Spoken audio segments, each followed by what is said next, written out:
ناصر، حكينا هو اللي حيكون المفتاح. ناصر هيرو.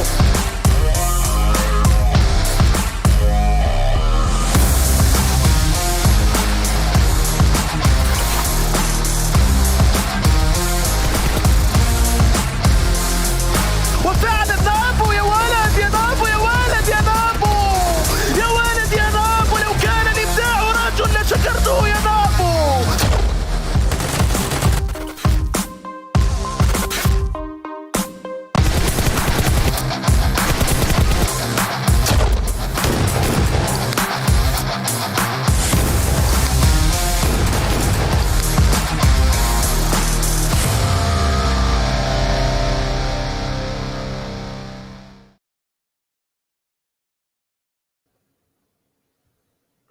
Hello and welcome back to the PUBG Mobile Pro League Arabia Season 2. My name is TK. With me is Professor Tarzan, and we're going to be taking you through the action here, of course, today. Now, Tarzan, over the past 2 weeks, we've seen the teams really fighting it out tooth and nail to try and not only make it up into the finals, but also when moving into those super weekends, they've just been stepping up so exceptionally well. Yeah, a lot of changes, to be fair. Like, I'd say we definitely have to mention one team before we enter the third week. Yeah, DK. Falcons Esports been doing very, very well. They had the 38-point super weekend in week 1, and they came back in week 2 with that preparation, kind of, and got 90 odd points, I believe, and then made it to the super weekend and got themselves 214 points. That is a crazy difference compared to week 1. So, I mean, like, after all, we had a little bit of stats. We do some number crunching, like you would like to say, about those points. Teams that did poorly in the first super weekend actually struggled in the league play in week 2, leading them failing to return to the super weekend in the second week. So that might be the type of pattern that we're looking out for, that we kind of don't want to happen, because we want to believe that teams can have the ability to bounce back, they can assess the issues and come back with a solution. Yeah, well, this is what makes this league play week so important, because the teams, of course, are going to have to fight it out if they want to move into our third super weekend. And now just a quick look at the teams. Of course, for Group A, we have RICO Infinity, Real Tiger 9, players from Falcon Esports, as well as Lusail Esports. In B, we've got SUDOR Esports, Raad, a Road to Glory, and a Revolution. Over in Group C, we've got NASR Esports, SCYTES, ABIAH Esports, as well as Twisted Minds. In Group D, we have Fate, Galaxy Racer, KURD, 12 Esports, and of course Cryptics. In Group E, we have iKURD, Triple Esports. We've got YaLLa Esports, Triple Vibes, as well as the team coming in from KURD Squad. So it's going to be exciting to see what the players and the teams are going to be bringing as we move into our first day of week 3 of League play. And of course, we are now currently in that first day. So we're going to have 5 groups of 4 teams, as we just saw. They're going to be fighting it out across the 5 matches here today. So each team then has that opportunity to play 4 of these matches. And of course, the top 16 teams at the end of league play move up into Super Weekend. They play it out once again. And the top 16 teams overall, after all the Super Weekends have been concluded, will then move into the finals, in which they will be participating in 6 matches per day, after which the top 6 teams will then be advancing in towards the PMPL EMEA. And I mean, that is an absolutely fantastic opportunity for the teams to step up, to move up through the ranks, through the ladders, and get themselves exposed to even more difficult levels of gameplay. Yeah, I think at this level of play, right, DK, yes, they want to be known for the domination. Like, that's the first thing. But when you get to EMEA, you also get the chance to represent the region and to showcase your skills and kind of scare some other teams off, right, from across the ocean. That is actually quite good, you know, to build a reputation, create a viewer base as well. But of course, we've got some of these teams coming back and they're doing slightly better, I would say, compared to teams that didn't have the experience. Of course, 6 teams going to do that. And you know what? Like last time around, we've got a good number of teams that did decently. Of course, Frat Guns last time, now Galaxy Racer, we're second place in that one. And right now, just really with that solid lead so far in all tables in this PMPL season 2. But underlying all that, of course, is the point distribution, and we are no stranger to this by now, DK. 15 points if you get that first place, 12 if you got second, third, everything, just according to that table there. So you want to at least make it to top 12 if you want to be granted at least one placement point. But after all, you get those 1 kill, or should I say 1 point per kill. That is ever so essential. We see these top teams sometimes failing to enter the later zones, maybe just with 1 or 0 placement points. But if they get 8-9 kill points, which is completely viable as well, they get to say that's still a decent game. Yeah, I mean, the kill points are absolutely crucial for teams, and it really helps them move up those leaderboards. And what's also quite nice is the higher up the leaderboard they go, the bigger slice of the pie it is that they get. So, of course, they are going to be fighting for their share of the $150,000.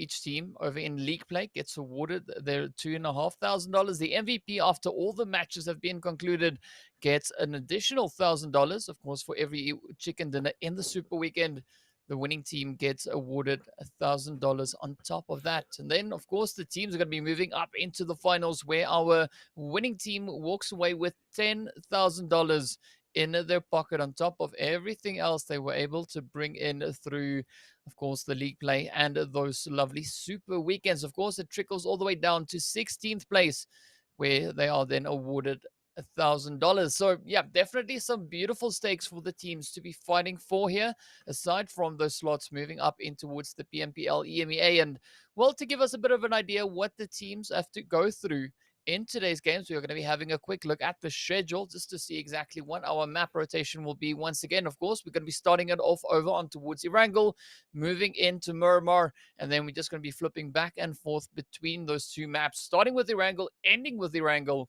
with the lovely, side order of Miramar in the mix there.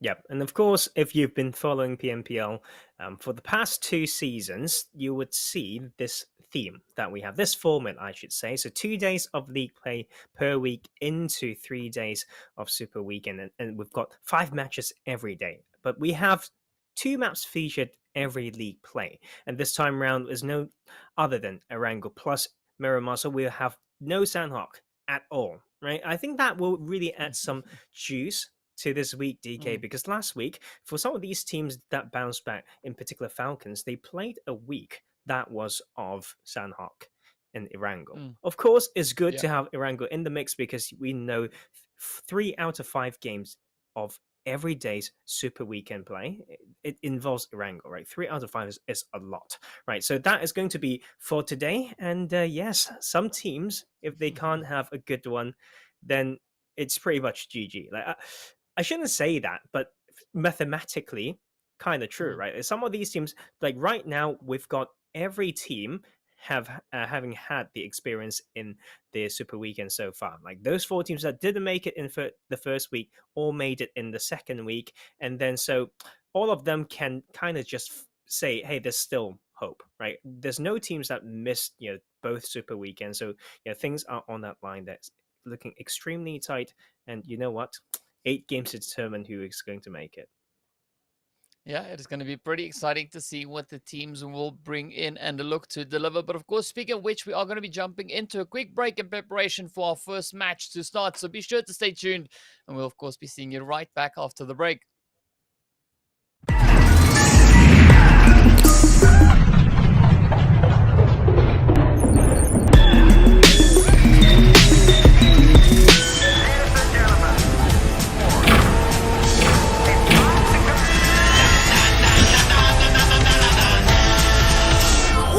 Mr. DJ. Yeah, this.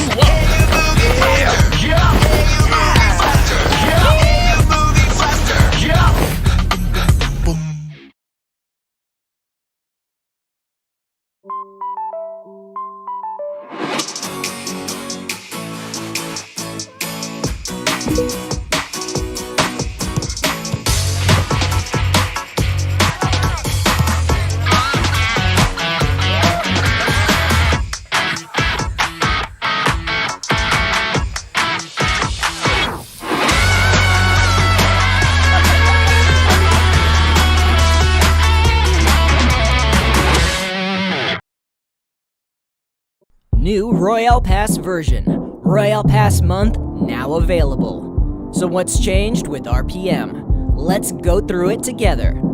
First, the duration has been adjusted. Royale Pass month seasons have been reduced from 2 months to 1 month, meaning that you'll see new and different RP content every month. It also means you'll no longer have to wait 2 months if you don't like the current RPM rewards. Perhaps next month's RP rewards will better suit your taste. Also, the level cap has been cut in half from 100 to 50 to coincide with the shortened Royal Pass month seasons, meaning that shorter RPM seasons will not impact leveling or collecting rewards. You should pay attention to the RP missions. There will be some bonus RP point events that will allow you to accumulate more RPM points and level up quicker in the next season. Second, rewards have been adjusted. The new Royale Pass month will have better rewards than before. In the past, Elite Pass holders could only choose one of 2 legendary outfits when they reached max level. In the new version, Elite Pass holders receive both outfits when they reach max level. What's more, we've also adjusted the number of outfits available and added weapon finishes, vehicle finishes, airplane finishes, parachutes, emotes, and other commercialized items in the new version. These adjustments will definitely add value to your Royal Pass month. Free pass holders also get a rewards boost. Now, free pass holders will get rewards for every level up, including outfits and weapon finishes. Free pass holders will also have a chance to receive RP vouchers worth 60 UC to use when purchasing their next Elite Pass.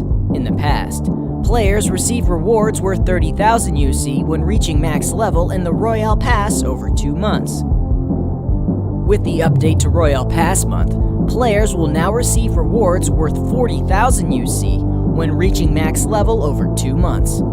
That's a 33% increase in value. Finally, the price has been adjusted. We adjusted the pricing of Royale Pass month, along with other changes. Elite Pass has been reduced from 600 UC to 360 UC, and Elite Pass Plus has been reduced from 1800 UC to 960 UC. You may be wondering why the new price isn't 300 UC. Let us show you step by step how to participate in Royale Pass month forever with just 300 UC, while earning UC in the process. First, you'll need to get RP vouchers. Free pass holders receive a 60 UC RP voucher at level 30. The voucher can be used to deduct 60 UC for the next RPM. If you reinvest the 360 UC received into the next season, you'll have a free Elite Pass Plus 60 UC every month. Now that's a stable income. You can also follow and join our RP pre-order events to get even more discounts and earn more rewards. Overall, the new Royale Pass month is more flexible and affordable, while providing more than before and offering more rewards. Have we piqued your interest? What are you waiting for? Get started now with the Royale Pass month.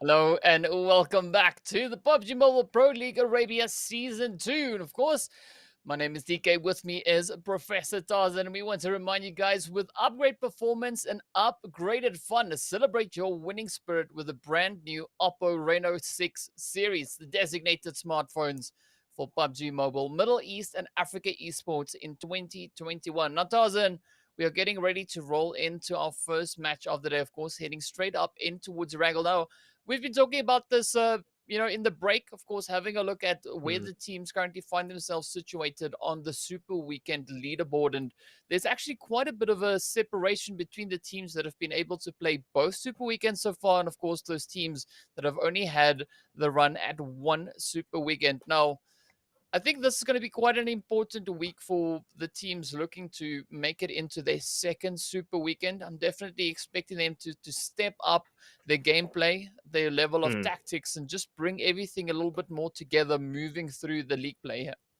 Yep. And of course, when we look at those math, I mean, it's all about math sometimes, just sometimes, right? But right now, mathematically, 4 teams need to get into the Super Weekend, right? So we've got based on Super Weekend points, ladies and gentlemen, at 17th place, SCYTES.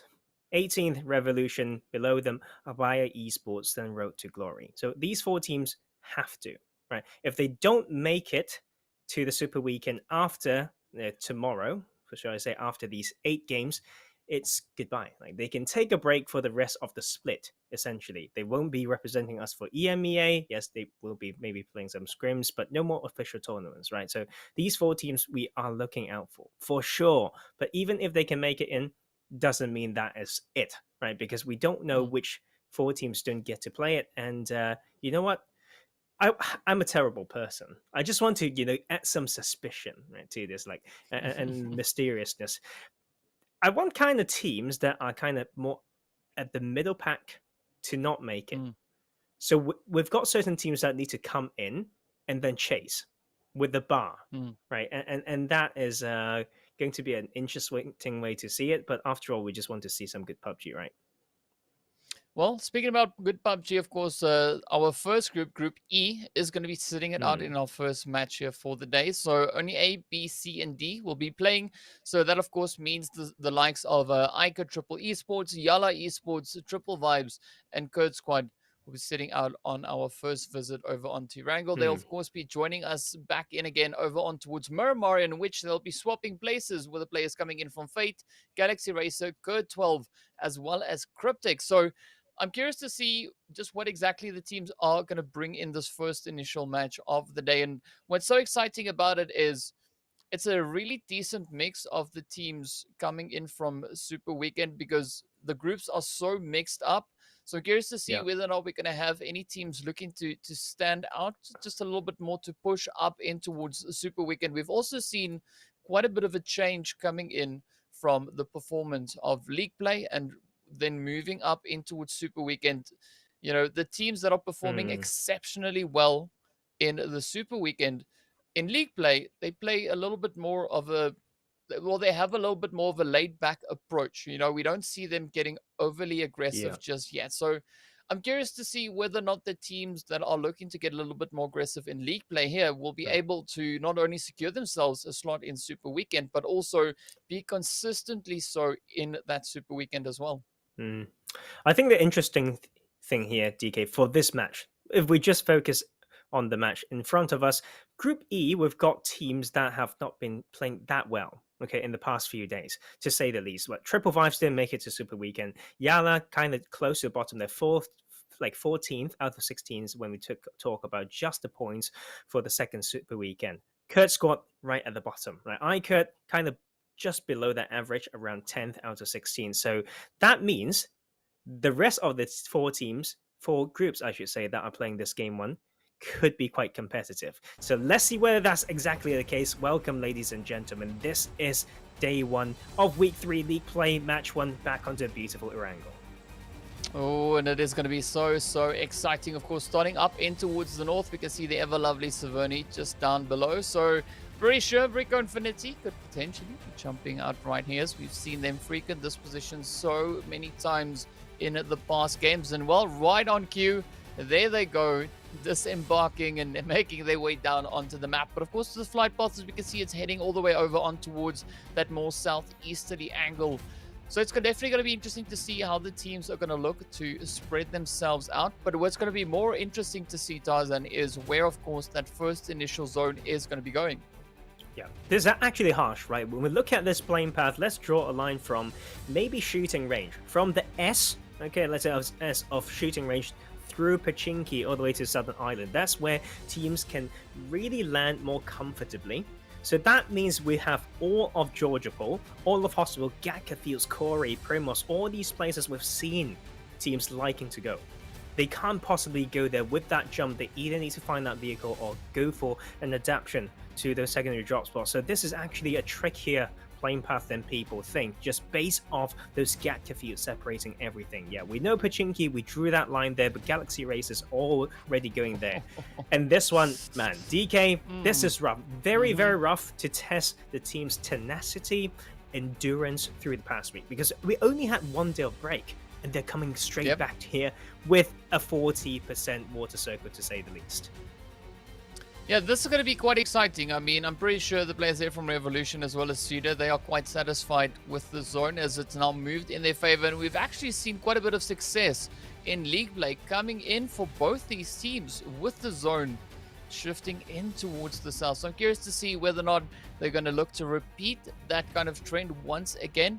But of course, a fairly decent spread though, coming out with the remainder of the teams, all really utilizing those northern reaches as well as a little bit more of that centralized position. Unfortunately for Falcons, as we saw of course in Super Weekend, they have been in absolute beast mode with regards to Erangel and of course the ever lovely Sanhok, I believe it was. But well, in fact it was Sanhok, Miramar and Erangel, those 3 games in which they actually had quite a bit of success. And you know, I'm curious to see what the teams are going to do on this first Erangel, as SUDOR now just going through their looting phase up in towards the ever lovely Novo.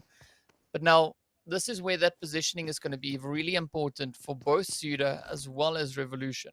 They know that there's going to be a lot of teams looking to rush over on towards the southern island. Fate already being one of those teams, making a little bit of an early rotation, heading towards that bridge.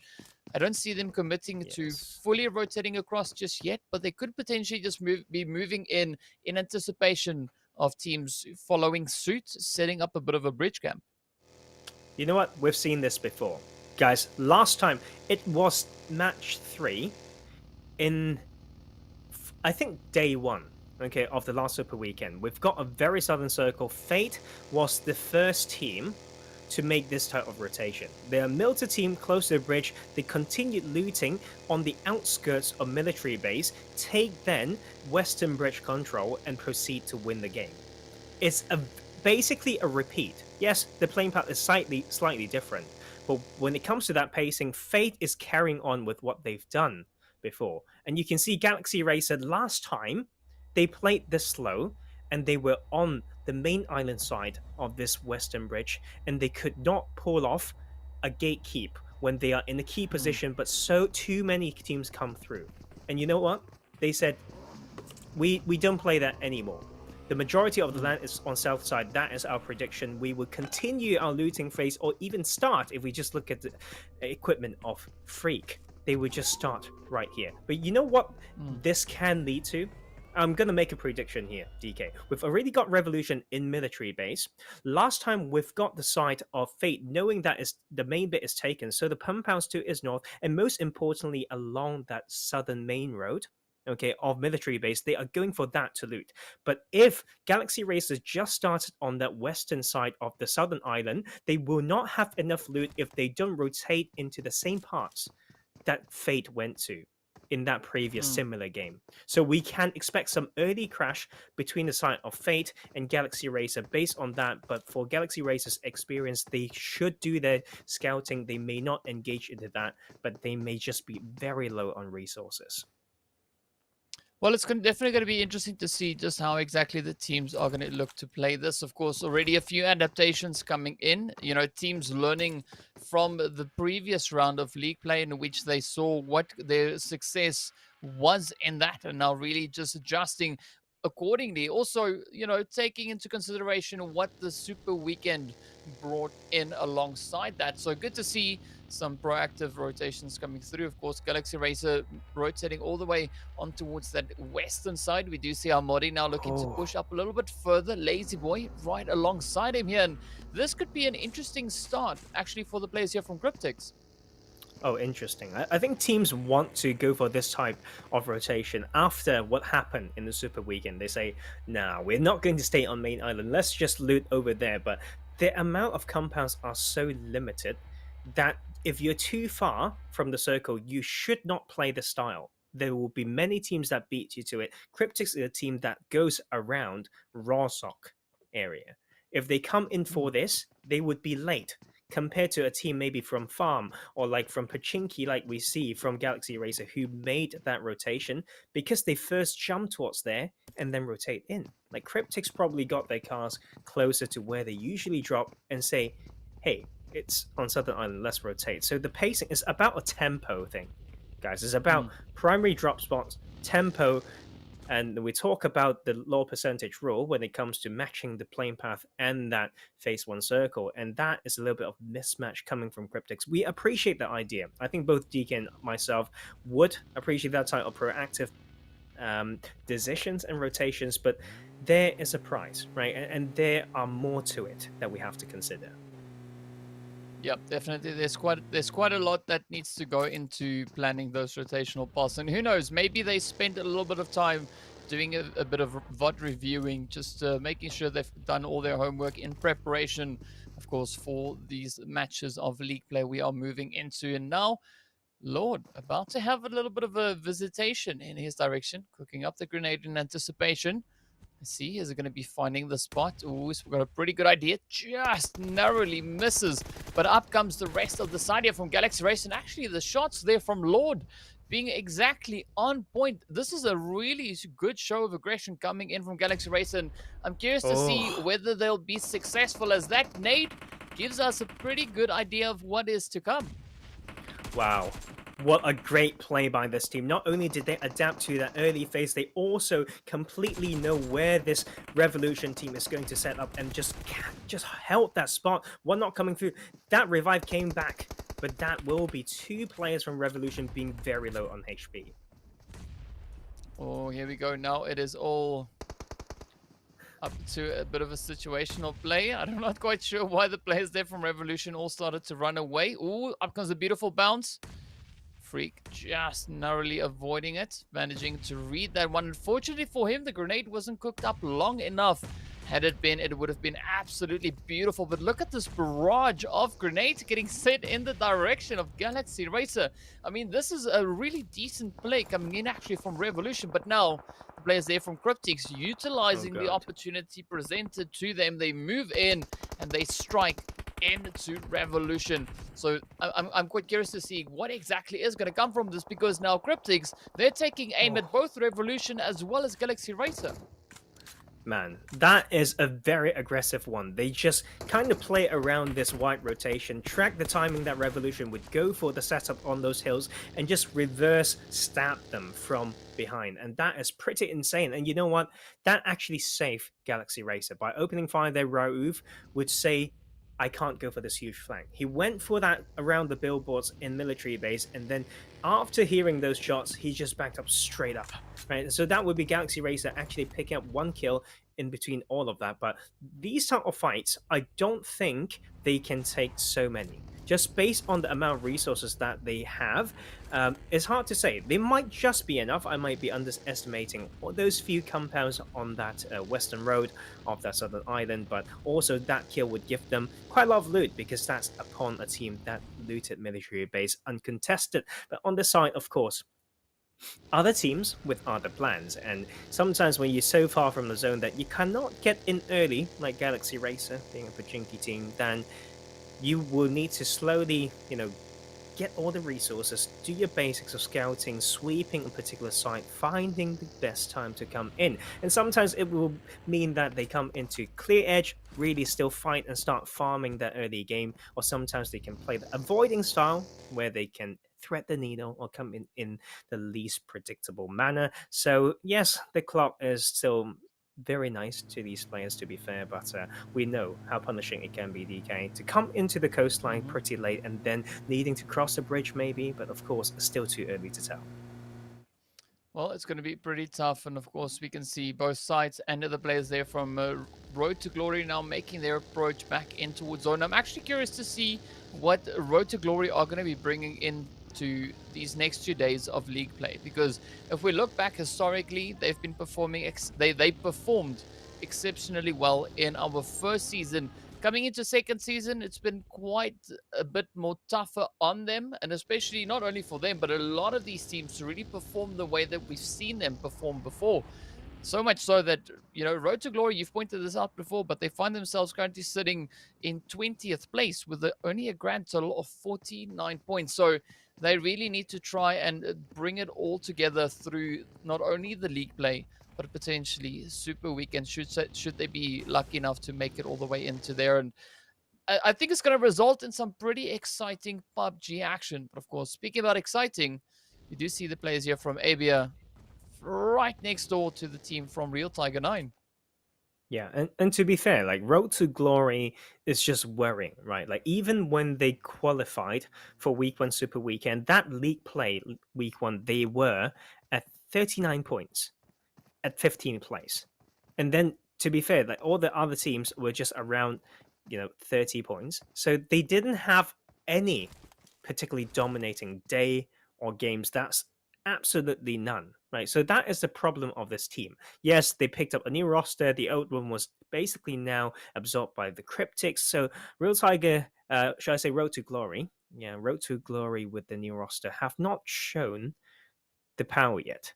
Or if there's any at all. Like, I mean, that is a very harsh statement, but we're just looking at the maps and we can see how that is tricky. And of course, welcome, ladies and gentlemen. Tricky zones here again, not only from playing path, but just phase 2, already basically conclusive that teams need to end up on that southern island, but also concluding the fate of multiple teams. Damar standing behind that Yasnaya team that was flourishing in Week 2, not just league play, but Super Weekend. They are now struggling to get into zone. Falcons need to find a way in. And it's going to be a tough one. I mean, Real Tiger, they've shown some great potential. Of course, currently sitting up into 9th place on the overall leaderboard. And this is now where they have that opportunity to impress everyone. And, well, of course, the players from KURD 12, they've been doing a lot of impressing as well, as they now come up alongside the players here from SCYTES, finding the first confirm into Phobia. SCYTES now reduced down to only 2 potential players, as Razur has also got knocked out. Lusail right there alongside them. Also, Lusail, they've just been playing absolutely phenomenal PUBG over the past few weeks, and this could be another fantastic week for them once again. ABIAH now just quickly just trying to push back onto the players here from Lusail, just trying to create a bit of an opening so they can try and regroup, re-strategize, and potentially find a decent rotation back into zone. But of course, Salam, he doesn't allow that just yet. And that is also Lusail. You know what? Deciding to join the fight. I thought to myself, right, DK, that could be the time for them to, just threaten, like go on to closer to the bridge, or like get the position to punish both for not coming close to the bridge to prepare for the cross, right? But Lusail, of course, they've got other plans and just causing damage. Not sure whether it actually got themselves rewarded anything, but SCYTES for sure 2 down right now. Lusail got 1, but there is more for them to play, and you can see Galaxy Racer actually failing to grab some of these players, and the side of K12 actually gone through that western bridge without getting punished. Galaxy Racer just a tad slow, and you know what? They actually didn't plan to play that. That is something that we can't see. They played below and not above. Freak with the headshot. Let's see whether he can get it just one more shot maybe. And that will be a little bit of the issue with this game plan as well, right? Not the best weapon that he can get. The AK and the M16, and now Lord needs to catch this funnel. But seems like it may just miss it, and they still got the chance. Let's see. And the answer is no. I gotta say, that was quite the interesting play though, coming in from the players here of Galaxy Racer. They read that one so beautifully. I mean, the coverage they presented there was absolutely amazing. And of course, Carry Boy comes dropping off of the bridge, dropping himself right onto his knees. Rip also now getting picked up, and now it is up to Salam to try and bring it through. But of course, quick reactions coming in from Salam, spotting the opportunity towards Freaks, puts the spray right on in, and now Hamodi, Rauf, and Lord are left to contest for this position. But ideally, we'd like to see them trying to maybe get back up into zones. You can see Hamodi just narrowly escaping His Fate there, managing to quickly find that mid end, but the rest of sides as well. I mean, Ghost and iKURD, also quite a challenging spot to be in, but with that, of course, we do see Jigsaw getting picked on up as the players here from ABIAH just stepping it on with the aggression, just gatekeeping this eastern edge of the zone. Yeah. You know what? Just painful to watch some of these teams like play and with this type of pacing. Phase 4, you know what? Like, if you haven't made that decision to play a better tempo from Phase 1, sometimes you just keep chasing it, and no teams will give you that opportunity, right? So, of course, this is what's happening on the eastern side, and of course, the western part where we saw Galaxy Racer. Very smart to say we don't play on top of bridge. That's too predictable. Let's play below and catch people who are too scared to come through. But I'm not sure whether they have the resources to come back in. There's a far distance to make as well. Same for RICO Infinity Team. Basically similar distance that they need to travel, just mirroring what Galaxy Racer have to face. But from this eastern side, they are not the only one though. But inside of military base, Revolution refused to go down. But I speak too soon. They just went out at 15th. El Chapo, he's consistent, you know, he wanted to help down the team from Revolution, and that is exactly what he accomplished. Of course, now quickly tending to his wounded teammates, making sure to get everyone back up into fighting form. They did lose Lazy Boy in the process, but they've been showing a great bit of aggression, and the strategy is just working out phenomenally in their favor.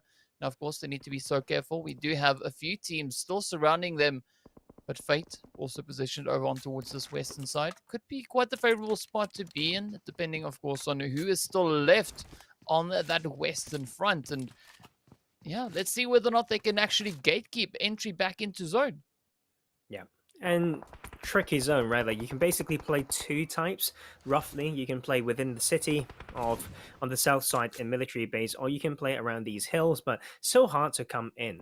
Like, to be fair, like when teams have already well set up, and Twisted Mind's one of those teams that we are looking out for all the time. We talk about Kato and his experience winning 3 PMCOs as IGLs. That's nothing, you know, to ignore. And now coming in needs to show a bit more though, especially after that week 1. But let's look at whether ABIAH have learned their lesson, and that will be them actually holding them down. They've rested, and now they are fragging. Wow, that was surprising at most, but of course a good play coming in from Prestige, looking to avenge his teammates. He's got to be careful that he doesn't get tunnel visioned on that approach just there, because ABIAH, they have a really decent spread, showing quite a bit of coverage of the southeastern edge of zone. In fact, they're focusing their efforts onto SUDOR as well, so a really strong play coming in from ABIAH as they make their way into this next phase, just defending the edge of zone. With that, of course, the Falcons do get eliminated. That zone shifting up a little bit further to the north, but staying towards that eastern edge. Oh, with that Prestige also now getting picked on up. That is the end for RICO Infinity. 11 teams still remain. Now we just need to wait and see who will make it into those late few phases. Tricky one, right, lad? We've got these teams needing to come out from military base. And I think it's about teams on that northern half to find the balance between rotating in. For example, Galaxy Racer's position, they can definitely punish teams still in military base and needing to escape, but they've got distances to make as well. So those are the type of, you know, mindset they need to have. And you can see Hamodi already starting to frag like crazy for this team. Fate still in play, and the full team not got the kill yet, but they get the early access and control of that western circle. Well, this is going to be a tough region to be fighting in. It is quite barren. It is quite exposed. The teams really need to play this one so carefully. Of course, KURD 12 feeling the brunt of the pressure as Fate move in, eliminating them in 11th place. But now, Fate showing to be on a bit of a roll here. I mean, really finding some good rotations. Now taking aim towards Galaxy Racer. Hamodi dropping down. Unfortunately, there's not a lot of coverage in that region. Oh, but for Ragnarok, gets spotted out as well as Senkei comes in from the western edge. The pressure definitely now on as the teams are starting to converge in towards the zone. But now it is all down to those angles and who can react quick enough. El Chapo himself also now gets picked up by 7 Reef. man. This is so tricky, right? It's that type of circle that you just need to keep having neutral fights. You just need to have quick reaction. SUDOR on this side still haven't found a place in first. Yes, they want to play a little bit of spoiler, but then some of them just get knocked. Just down to 2 players. Fail to completely punish RTG, but have I spoken too soon? RTG very, very low on HP. Oh, here we go. Pressure is on. Oh, absolutely insane play coming in here from SUDOR. But now the pressure is on. And with that, the players from Road to Glory get eliminated. That was such a beautiful play for the side of SUDOR. But now the pressure is on. They're not going to be alleviating the pressure just yet. Galaxy Racer holding on, trying to move in, finding themselves in a very difficult spot. Of course, this lobby is just heating up. They're just warming up. Up comes Cryptic, looking to move in. Katan trying to make a bit of a stand. Oh, El Chapo gets picked up by Clever. Clever now taking hits. Marshall up ahead. Up comes the spray. Oh, beautiful retaliation from Marshall. Down goes Clever. Beautiful knock and confirm. But now Katan holds on for the side there of SUDOR. Got the players here from Fate keeping a very watchful eye. They do have a nice spot on the high ground. So many teams still surrounding themselves in the vicinity here. We do see Ra'ad holding on to the north. But in between them, of course, we do have the side there of Fate.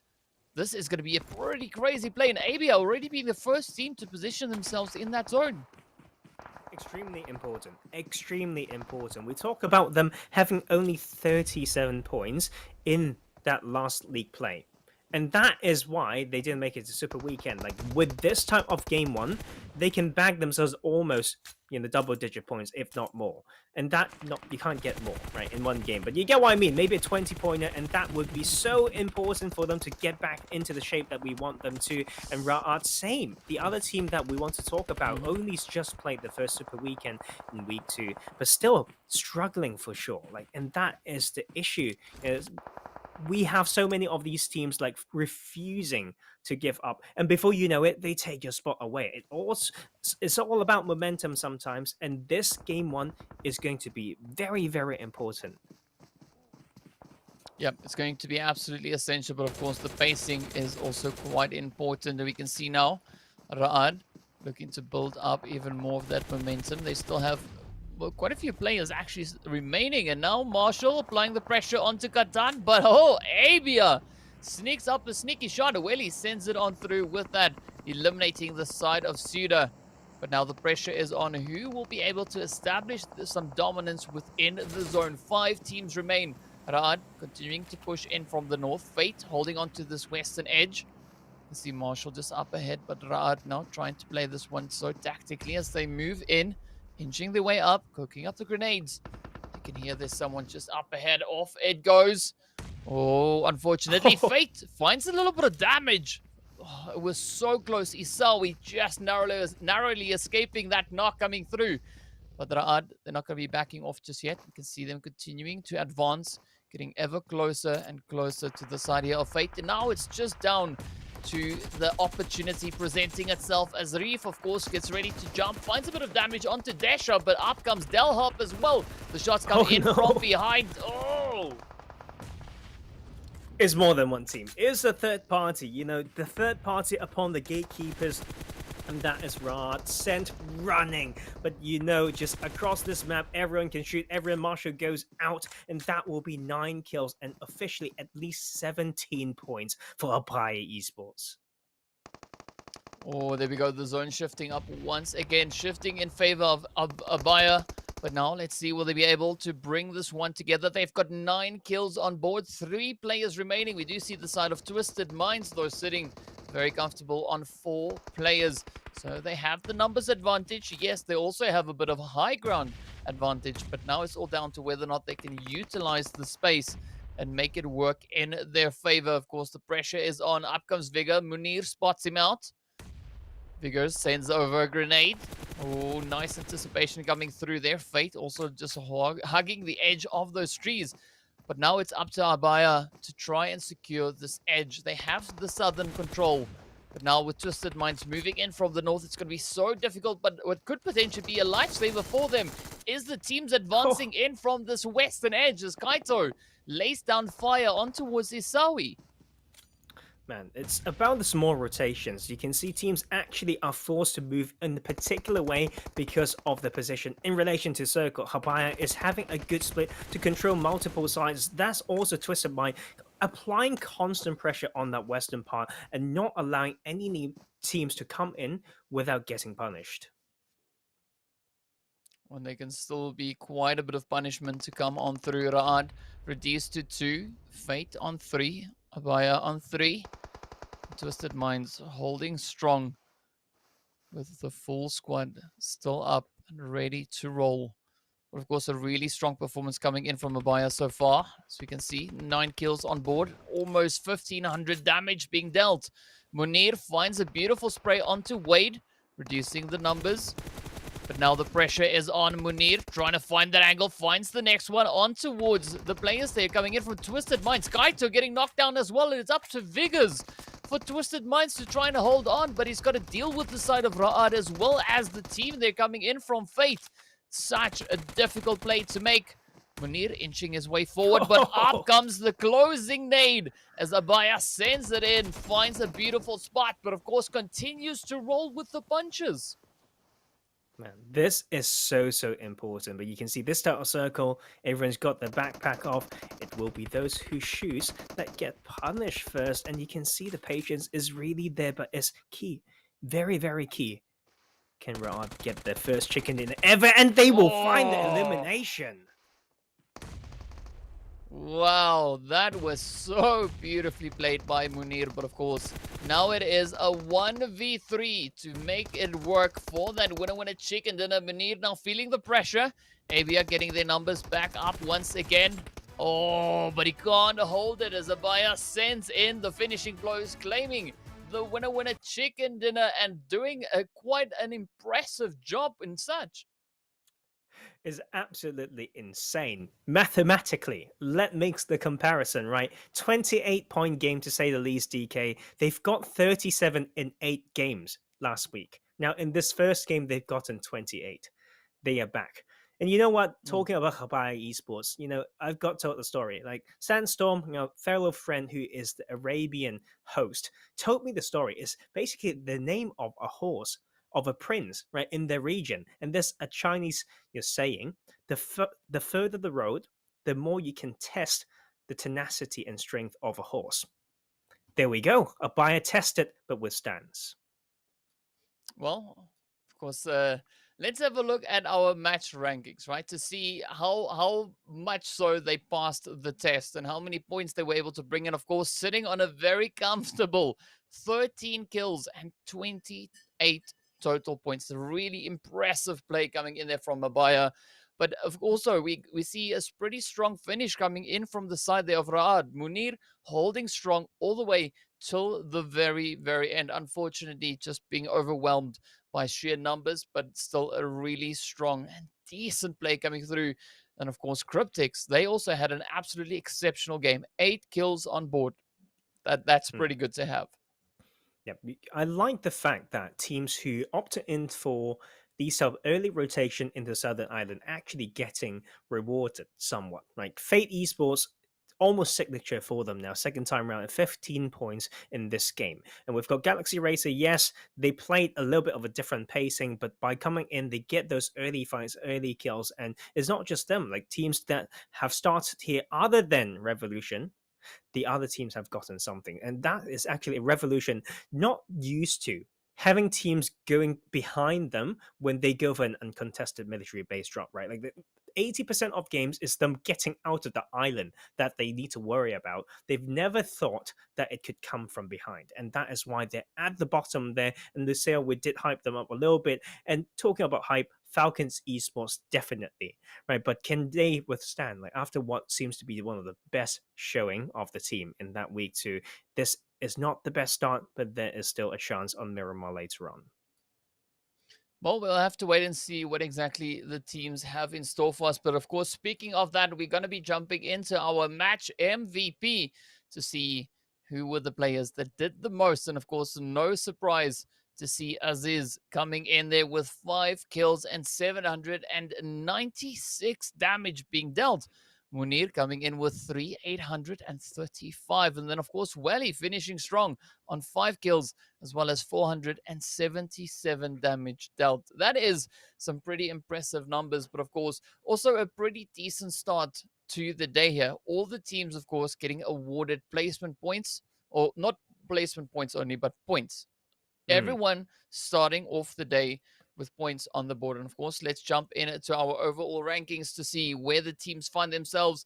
It's going to be very similar to what we had just now, of course. This is only our first match of the day. So obviously, ABIAH are going to be right there up in pole position on 28 points. And as we move down the list, we can see the players, of course, from NASR sitting all the way down over in towards that 8th place. But it's going to be interesting to see definitely what the teams will bring to the table as we get ready to move on to the second page. Of course, it's pretty much just 2 points to the players from KURD 12 as well as RICO Infinity, and then 1 point each as we progress down from there. But yeah, Tarzan, exciting start to the day.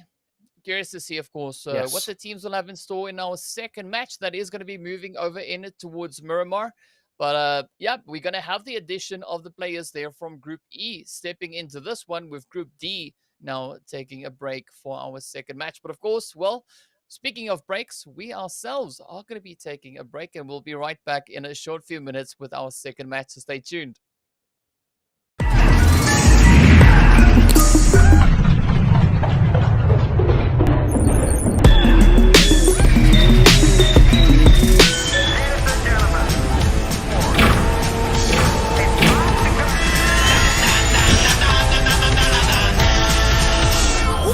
Mr. DJ. Like this.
لعيبة الايكورد وناصر حكينا انه هو اللي حيكون المفتاح. ناصر وهيرو.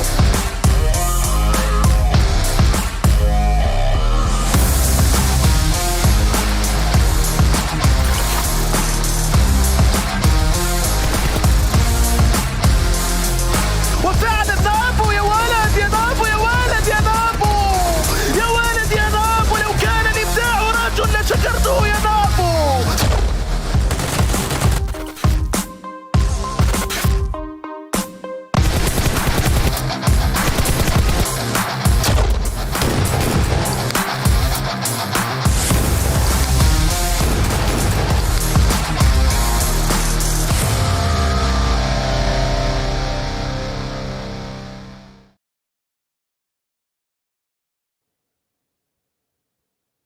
Hello and welcome back to the PUBG Mobile Pro League Arabia Season 2. This, of course, is our first day of league play in Week 3. We just came back from our first match in which we saw the players here from ABIAH finding a beautiful winner chicken and 13 kills on board.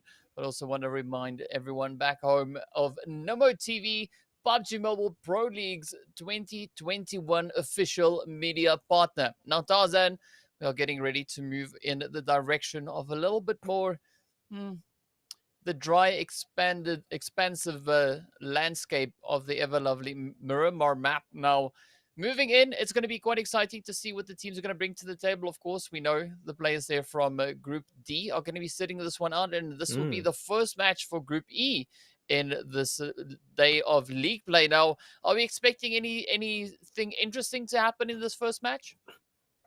Well, there's at least two pieces of information that we already know, which is a slightly less contested Los Leones and a completely empty Albot zone. Because we don't have ABIAH Esports and we don't have Galaxy Racer. Of course, like KURD 12 and Cryptics, they of course would control an area, right? But we have these powerhouses that are not controlling a particular segment, which can really switch things up or even just allow some teams to grab those spots. The issue is, and we've seen this before, it's all about that mind game. Sometimes more than one team would want to take away these spots and only find themselves in a fight that they didn't expect. So we're definitely seeing that in Sanhok, right? Like in the day 3 of the second Super Weekend, when teams just switch things around and they all go for similar things, it's lovely to see all that proactiveness. It's not that map right now. Yes, they don't get to play that unless they qualify, but still, that type of adaptation and those types of mentality and gameplay can still come through.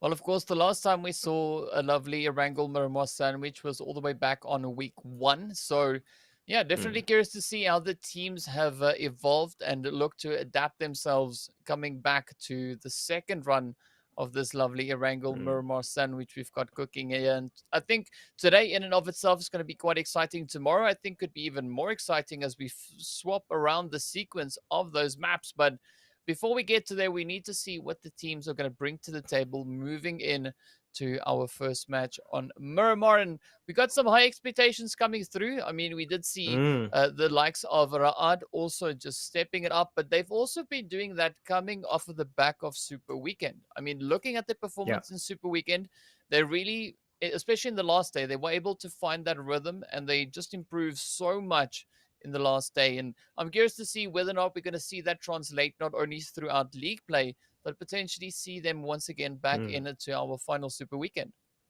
Yep. You know what? I'm actually just looking for like these winners, chicken dinners, going to teams that we didn't expect, like in the Super Weekend, where we've got it going over to Falcons, no surprise, in day 3, but we have it going over to Twisted Minds in day 2 and Lusail in day 1. So not the teams that we usually pick, like when it comes to picking, a team to win. But that is the thing with Miramar so far. We are a bit out of practice, guys. We did not have any Miramar in league play in week 2, and we've only got one game of Miramar per day in the last 3 days of the Super Weekend. So coming back in, teams still need to come back into shape. Right, the preparation onto Miramar needs to have the biggest amount of boost compared to week 2 preparation, and that is something that we all should remember. That can somehow explain, a lot of the results that we see coming on in these upcoming 7 games that we still have left for some teams. Should I say 9, right? 9 altogether, but for some of these teams, they only get to play 7 more games. Yeah, the pressure is definitely on, and this is where the teams need to, dial in on the focus. They need to make sure that they play this game as best they can, and I'm expecting to see some interesting players definitely to come on through. As the teams never fail to deliver, especially when we move on towards Miramar. So I'm actually quite curious to see who's going to be the team to reign supreme at the end of this match. Could it potentially be one of the teams coming in from that Group E, as they've now, been able to just rest themselves up a little while longer before getting into their first game. So we're going to have to wait and see. Maybe it works out quite favorably for them. But of course, we should be heading towards the match pretty soon.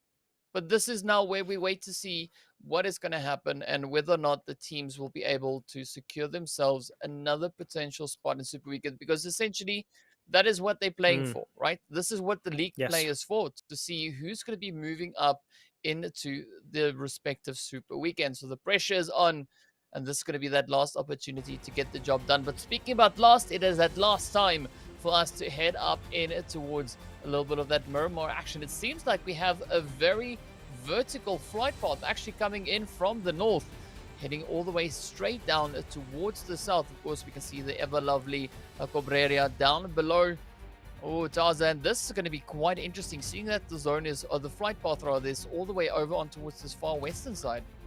Yeah, I think the key focus for me right now will still be that main road that leads from Picado all the way through to Hacienda, even Cruz del Val. Like, teams may want to go to that far eastern side, and they may find each other along those main roads for those car spawns. And the other thing that I'm looking out for, DK, obviously still Road to Glory, waiting for them to come back strong, but also Triple Vibes, because they are another team that missed that Super Weekend, and they were also they are in Group E. They've always been in Group E, but this is the first game of the day of this week, and this will be important, right? If they can't set the pace right here, maybe it's so easy to just lose the faith in yourself and just keep going downhill. They cannot afford missing another Super Weekend. Well, of course, looking back to our first week of league play towards the Miramar map. Well, before we get into that, look at that zone. Wow, that is going to be quite the spicy match, if I have to be 100% honest. But well, we'll have to look and see what the teams can bring. I mean, looking back historically, this of course was the match in which we saw the players there from iKURD Triple winning a beautiful chicken dinner, 7 kills and 3 players still alive, with the players there from YaLLa finishing strong in 2nd place, and of course NASR hot on their heels. So we have a few expectations coming in. Of course, 2 teams from Group E being quite successful the previous time we were in this exact match, but of course the zone has gone elsewhere. And already, right out the gate, starting off the match, we do see a knock coming onto the side of YaLLa. Well, we've seen that many times, right? YaLLa versus Twisted Mind. Yes, we didn't have Miramar last week in league play, and so we didn't see that much, but they will always fight it in San Martin. But last week, what we had is them fighting it through in boot camp. But you know what? Split compounds as well. Jigsaw solving a puzzle of his own. And Clever needs to be very, very clever for this one if he needs to finish that fight with a knock, with that HP disadvantage. And that will actually be Zeko applying pressure from the side, Jigsaw solving the mystery of violence. You know what? Nice outfit, nice early pinch, and that is the early support that makes many things work so much better. Yeah, that definitely wasn't a very puzzling play, but well done, of course. Our 2 most southern teams wrapping up a nice engagement. But meanwhile, YaLLa, Yusuf is just going to be chilling on the roof. As we can see, it is the desert, so it is pretty hot. The roof just lights on fire, but a beautiful play there, as we can see. Ida getting taken right on down. The players here from Twisted Minds still going to be looking to apply a bit of pressure. So we know the roof is definitely not a place to go, as there's flames up there. It's pretty hot. But now, looking a little bit further down into the shade, of course, the players here from Twisted Minds are going to be looking to play this compound and just position themselves in a favorable way, but slowly also making their way towards that exact same roof. this is personal, right? Like, it is an ego thing as well. Like, both teams been hot dropping against each other on 2 hot drops on 2 different maps time and time again. And now, yes, we're back onto Miramar. Last time, Twisted Mind made some adjustments playing to the south side to the St. Martin Hill, and made YaLLa just choke a little bit. Like, they slipped a little bit and thinking, okay, that's not as much pressure, and they just cross, and there comes the long range knock, etc. Back to the good old type, like with these huge buildings, and that is the clock hitting 0. So the problem with hot drops, DK, in my opinion, is always about shifting the focus away from resources like cars and gas that's needed for that late game, especially when you don't have a spot in the circle. Banda tries to make a move, is about time, but that cross was a little bit too bold, and here comes the pressure, but AIDA is ready to take that return knock. Good play coming in from Twisted Minds, applying the pressure, but now YaLLa, of course, going to be looking to avenge themselves as they find the first confirm on through. Oh, Viga's now just trying to get ahead of that. Oh, absolutely beautiful play for YaLLa, but a pretty crazy start for Twisted Minds. Hey, that is brilliant. It's like they've had a drawing board, they take hundreds of pictures of St. Martin and try to find a way to win it. I don't know how many rounds have they fought this way, but this time around, this is a sandwich. Yeah, this is the sandwich tactic, not from side, ladies and gentlemen. They went from above and below, and they took out Twisted Mind that way. That is brilliant. Like, who would have thought that could be the case? And you know what? It worked out beautifully. And right now, yes, there is on the circle, so Los Leones should be in play. We talked about how Fate is not in here to make it more congested, but Revolution need to still find a place to call home. Like, without that extra pressure, now comes NASR, a team that is so angry. Now, after missing the second Super Weekend, and they were historically extremely strong, it really brought us back, DK, when we did Season 1, right? League play week 120 points, but is that, you know, would that be it? Is that the best glamour? The answer is no. They do come back in and still hold their ground strong in this game too.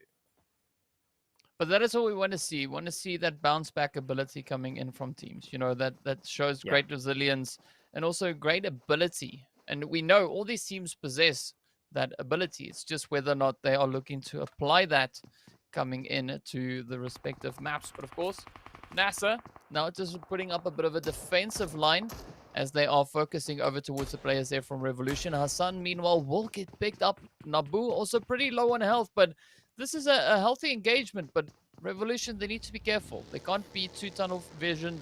They have to be aware of their surroundings, as we did see the players there from SUDOR also just hanging around in the vicinity. So that could potentially open them up for a bit of a third party. Also, the side of Triple Vibes, again, sitting in a potential spot where they could find those third party angles. But SUDOR, I mean, they're getting a little bit brave, I would say.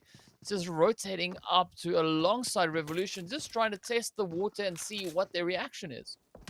A bit weird, like, to say the least. That is rotating between multiple power positions, and that is extremely bold. So now you can see throw BD, that is how we call them, like from a few days ago, but needing to make wider rotations to join a Katan. So very interesting info we see from that mini map right there. And teams to opting to play this west side of Los Leones is no surprise. Like, there's a lot of dips that they can play off. They can rotate through other ridge lines and still punish other teams without needing to go into the most like packed, annoying, you know, side of the main city. So this is exactly what I would expect as well. Falcons may have a rough game. I don't want to speak too soon. Never Alone almost got knocked, but Rashid did get knocked, but the support should be here. It's a highly resettable position.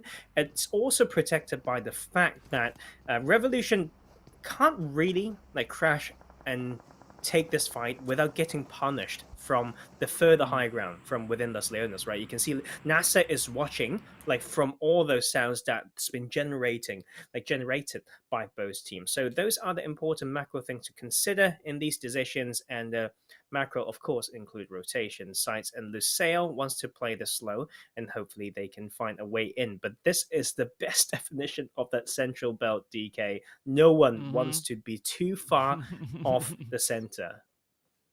That's the Goldilocks zone, and of course now the zone shifting up once again allows them to maintain a very similar position.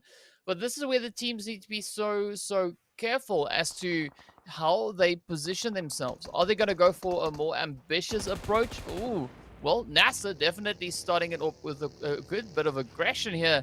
As never alone, he is now completely alone. He is entirely isolated from the rest of his squad, with NASR looking to apply a bit of pressure and, of course, quickly cleaning that one up.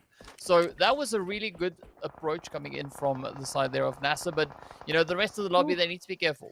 They need to decide whether or not they want to try potentially a bit of an ambitious position or go in for a little bit more of a pragmatic approach, you know, because both could work out quite favorably for them. But they need to be careful. I mean, there's nothing wrong with bringing in a bit of dynamic rotation or dynamic positioning, right? But yeah, painful. You got to be careful. Yep.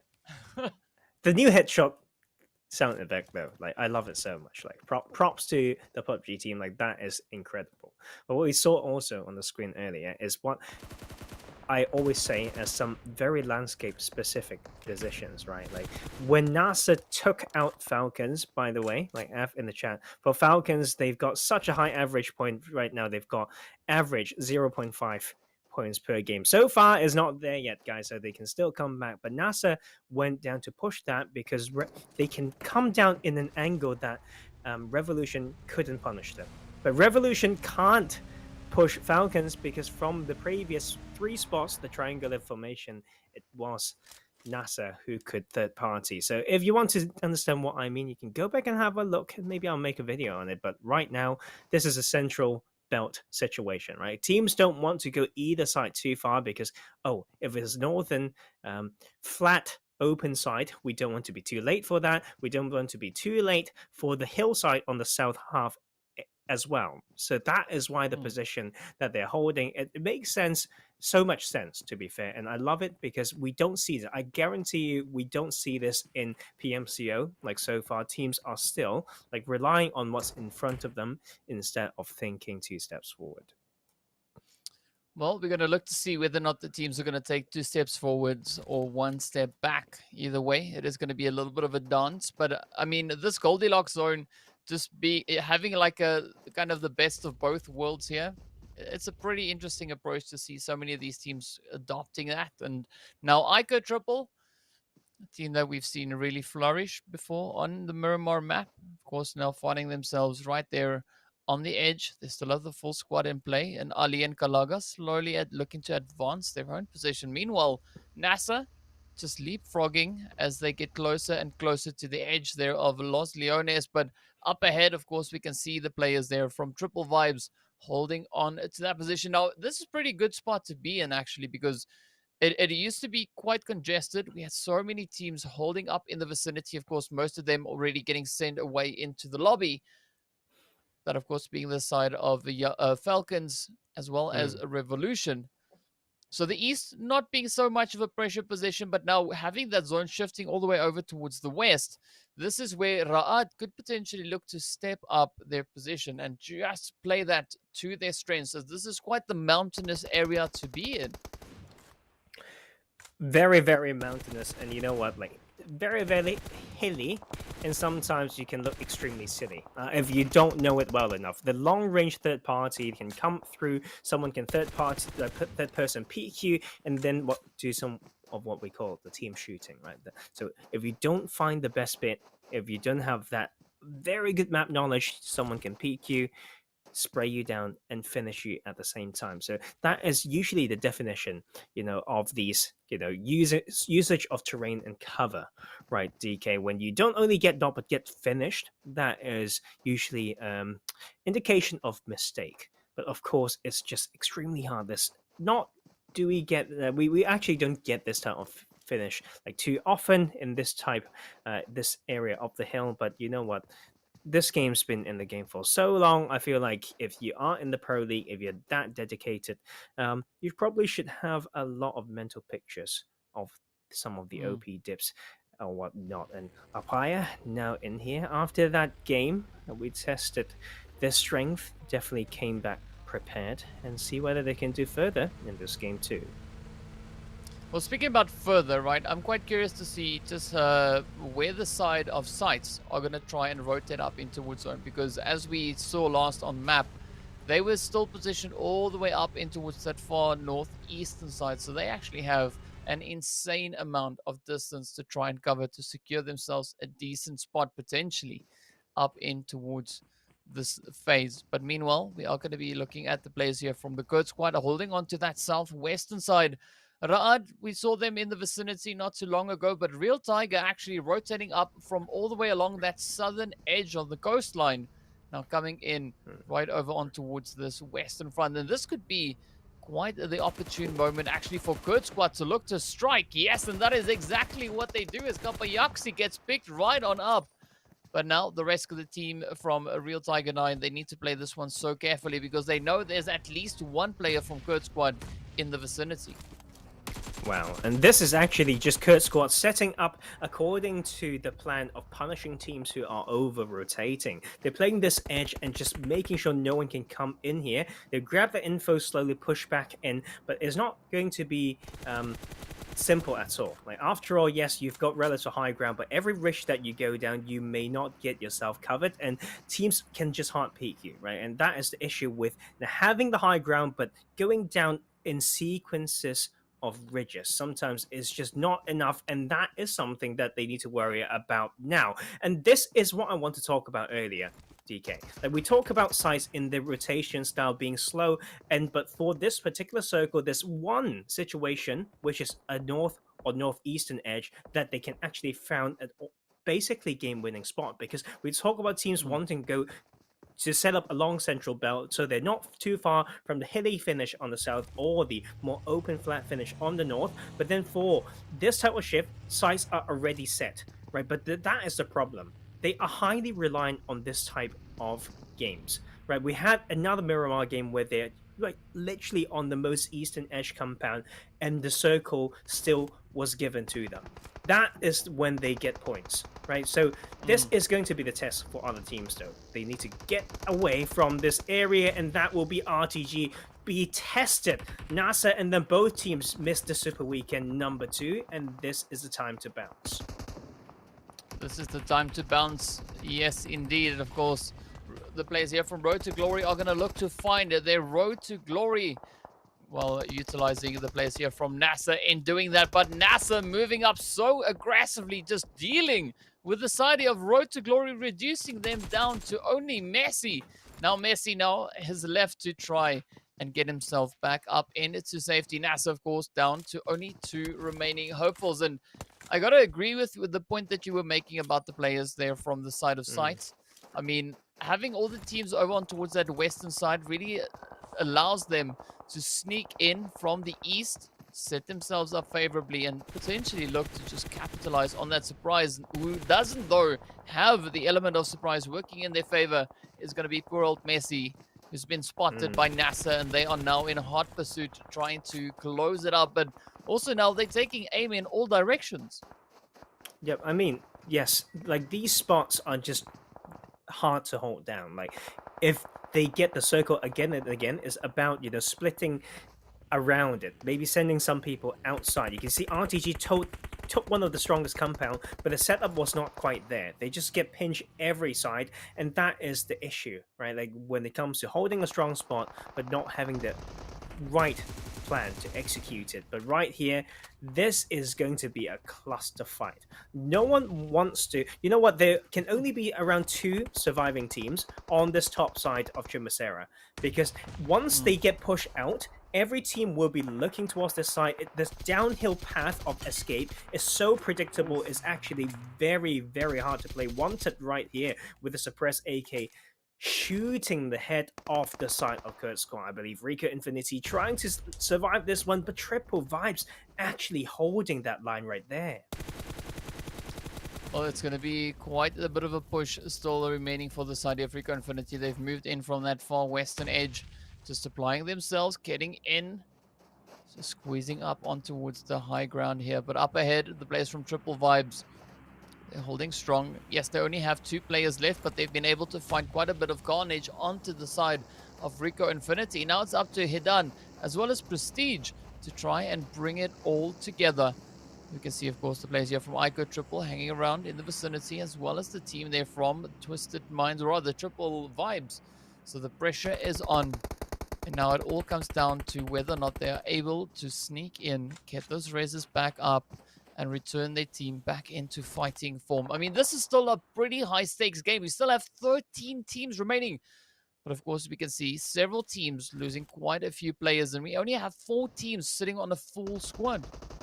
Man, you know what? Like, it's all about tempo, like we always say. Northern side sites did not come into scout closer before the split, before the shift, I would say, and then they just decide to go when it's about the shift. That is a problem with this team. There's no 2 steps forward thinking. They think we are good for now, and then they won't say it's go time until the next shift. YaLLa is closer in the area, have been sitting in here and setting up, and that will be sites getting severely damaged. Oh yeah, not really looking too great for the side there of sites, but we do see the players of YaLLa looking to hold strong. They're starting to spread themselves out. I'm liking this approach. Ida taking initiative, holding on to the edge zone. Oh, Lusail getting eliminated. Only 11 teams remain. That western side is looking pretty congested, but of course, this is where we now look to see just how exactly RICO Infinity are looking to make this play. They have a full squad positioned up top. Down below, we do see the players there from Real Tiger 9. Meanwhile, SUDOR will get eliminated, and a beautiful spray coming in onto Triple Vibes as SK Tan and Anas just absolutely demolish them. Man, that they had a chance, right? They had the 2 knocks upon RICO Infinity, and then they can decide to look into the circle and use that time to rotate down.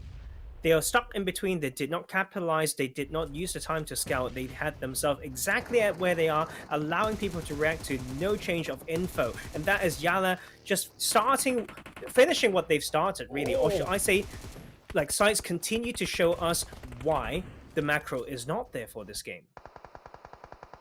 Yeah, this is a really tough spot. I mean, oh, Ghost.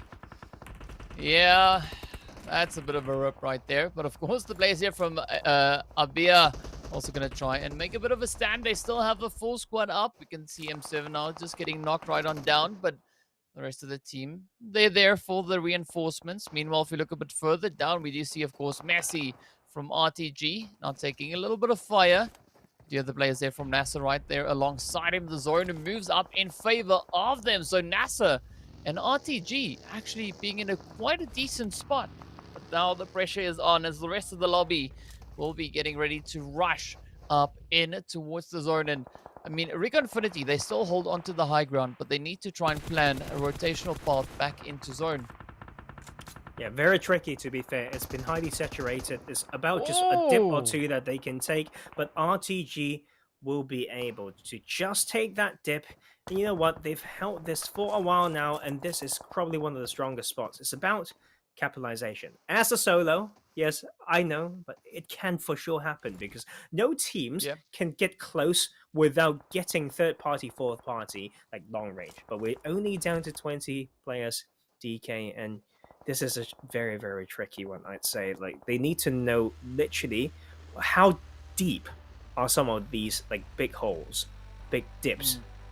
And you know what? Like, it's going to be quite hard, like, with a bus, because it's quite tall, but it's also extremely useful when it comes to durability, right? So let's see if they can take that one. On the run now, RICO Infinity is run and gun time. Oh, Messi. He's going to find himself in quite the predicament. He's got RICO Infinity and ABIAH moving in. But if he is able to remain hidden, both these teams could actually take the engagements with each other and be a bit of a saving grace, as that is well, seemingly what is going to be happening here as SK Ton finds the shots over on towards Welly. Up comes Aziz. Oh, they find the angle. Messi strikes. There we go. He gets spotted, but he puts the sprays in, picking up 2 of the players from RICO Infinity. Meanwhile, ABIAH only have 2 hopefuls left. It is HUD. Oh, but Messi get eliminated as Prestige moves in. That, of course, is the end for Road to Glory. But now RICO Infinity are going to be looking to apply the pressure and clean up on towards ABIAH. Whew. I think that's about it. I mean, this team's so aggressive, historically strong so far as well, and with the numbers advantage, Hipfire comes through. The king of these dips is now RICO Infinity, and they can just smile and wait and send someone to scout whenever they need to. But you know what? This is the bounce of YaLLa Esports. Yes, they made it into second Super Weekend, but nothing too fancy. But this time around, they broke free from San Martin and now coming into the end game, and that would be Bandit coming in and actually just clashed it by the sliver of health. Wow, this is a pretty tough zone up in the north. 4 teams left to fight it out. We've got YaLLa, we've got iKURD, Triple, and Ra'ad. RICO Infinity positioned all the way down over on towards that far southern edge. Quite an easy spot to be. So many reaches to help and hide them. But up comes YaLLa, venturing forward. Oh, spots out the player in the container. Come on. Powerful, waiting for the opportunity to present itself. Getting ready to bounce. Oh, bit of a jump shot, but he strikes and down he goes. Beautifully played. Bandar coming in with a save there. And with that, iKURD Triple get eliminated. But Ra'ad, they're still here. They're still ready to fight. YaLLa up ahead. 3 players remain. This is going to be a pretty interesting engagement. It is down to the wire. YaLLa sitting on 9. RICO Infinity sitting on 13 kills. Tarzan, what is going on? They're just playing good PUBG, essentially, on that top side when it's contested. They could play that style, they can play flank, they can play crash. They are versatile enough, right? And that's what we love to see from them. But also loving this right now. Ra'ad making it towards endgame for the second time in a row. Like, very, very important. The fact that they've missed the first Super Weekend, they really can't miss this one. Second Super Weekend, not so great so far, but this is where they start to get that practice in important points early on in League Play Week 3. Oh, Ra'ad finding themselves in quite a tough spot. Desha quickly managing to pop that medkit in. But now up comes the advance from YaLLa. Yusuf trying to push into zone. What a great positional play coming in from the side of RICO Infinity. Just utilizing that ridge line. Bandar taking a bit of damage. It's good Yusuf right there alongside him. Up comes Powerful trying to make a dash of his own, but it gets picked up by Fidan. Here we go. Pressure is on Desha trying to heal out the blue zone, but the hits come through. Prestige, what is going on? That was just beautiful, but up comes Desha trying to make the final dash. But of course, RICO Infinity lying in wait, finishing off on 18 kills. Man, what is going on, Tarzan? RICO Infinity just swooping in and playing absolutely a phenomenal match. They just know that side of the map so well. A Montenuevo team maneuvering through the hills, getting kills where they can, just knowing what they can do, like from the drop spot, just slowly working their way through. Is not the first time that they know how to do that. 2 chicken dinners on Sandhawk as well, with that similar play style working from the northern side. So this team knows how to play sweep and just pick a pocket of area to control. That is sometimes extremely hard. Like, it takes a lot of like synergy and knowing where your limits are. Yes, without that type of awareness, it's so easy to set a split that is not doable for the given circle, for the given landscape, for the given synchronization between playing path and early circles, to say the least. So beautiful play by this team, and Ra'ad sneaked into second as well, so that is a huge game for them. Yeah, I mean, speaking about syncing, let's jump into the match ranking to see just how much these players synced up. And of course, we can see the players there from RICO Infinity reigning supreme on a 33-point bomb. Insane plays. But of course, YaLLa stepping up with good consistency, finding 9 kills and 19 total points. And then, of course, the players there from NASR as well, a 9-kill play. So, again, these teams are showing us what they've got. They show us that they've got the ability to play some phenomenal PUBG. Now we just need to see, of course, a continuation of that, pushing all the way through into the not only the remainder of league play, but also into that super weekend. Yep. And of course, like certain teams are continuing with their good run, I would say. ABIAH, 7 points, not too bad. Road to Glory, not too bad to start with 7, but we know a lot of that is due to a power position towards the end there. And it's interesting to see how SUDOR Esports been playing as well, because they've started to create a name for themselves through that last Super Weekend. They're first, in fact, to make adjustments, and I actually love seeing them. It just catch other teams off guard, just being very flexible in drop locations and all that stuff, not scared to fight. But you know, we've got the textbook plays, like for sure, in this game, and we've got teams who do that very well, who are extremely dominating so far in the tournament. So SUDOR Esports, although they are doing something special that is half working to say the least, they need to get some basics down as well. They can definitely play that. We've seen them play. They were 3rd place in the in season 1. So, you know, it's time for them to show us more with adjusted roster. But FalconsEsport, no roster changes like during the tournament, I don't think. It's just fluctuating like by their nature. And I don't know, 2 games is not enough to make a conclusion for sure, DK. So let's see whether they can do it better in the next game. Well, speaking about better, we have to now take a look at our MVPs to see who reigned supreme. And of course, Fidan coming in for the side there of RICO Infinity, finishing strong on 5 kills, but 1,033 damage being dealt. Anas, the right-hand man, coming in on 5 kills as well with 787 points. Of course, to the side of YaLLa, Yusuf finishing strong on 4 kills and 823 damage dealt. So some pretty impressive stats coming in here. But you know what's going to be more impressive, Tarzan? Having a look at the overall standings. Man, like, it's the first time in forever when we see ABIAH up top. And it's about holding that spot. I think the key thing, as always, right, DK, is to think about why. How did they get these points? Because sometimes for two teams to get the same type of points is about the how. We do not doubt RICO Infinity team at all in how they got those points. But yes, of course, that reflects of a slightly poorly performed like game 1, but ABIAH got some points in both games, but we can't exactly say that they've done something spectacular. But I would say when the circle's on their side, they just made something work. Like mathematically, it's great anyway. Like same for Raad.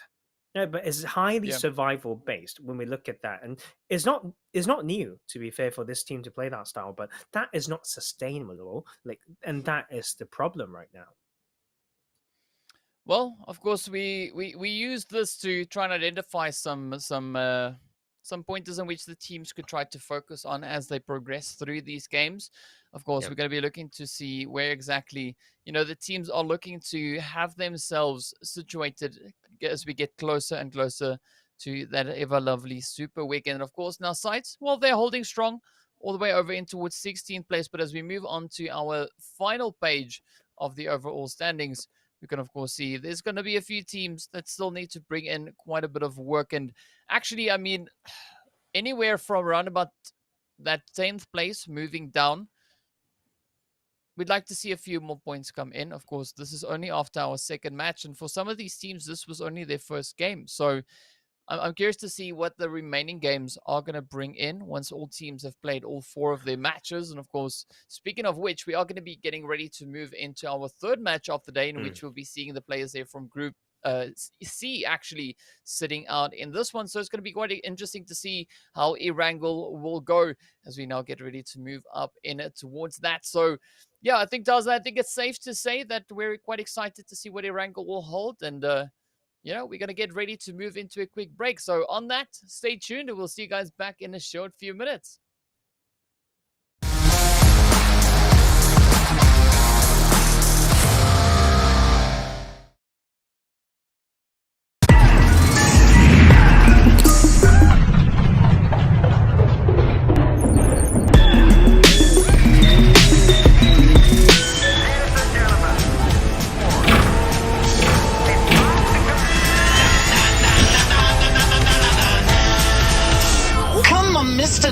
like this.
Hello and welcome back to the PUBG Mobile Pro League Arabia Season 2. My name is DK. With me is Professor Tarzan, and we're getting ready to move into our third match. Of course, all the teams have now had their opportunity to play their first match of the day. And of course, as we move into our third match, this is where the players there from Group C are going to be sitting out on this one. Now, Tarzan, we've been seeing a little bit of improvement in gameplay coming in from the team. Some surprise performances, but of course, as you said before, we've only seen 2 matches, so it's a little bit early to make any concrete predictions just yet on what we could potentially see from the teams going into those later days. But got to say, a pretty decent start, though, for the players there from ABIAH, as well as RICO Infinity, 14 and 19 kills in total apiece. And then, of course, NASR also finishing pretty strong so far. Of 2 games down, in fact, 12 kills to their name.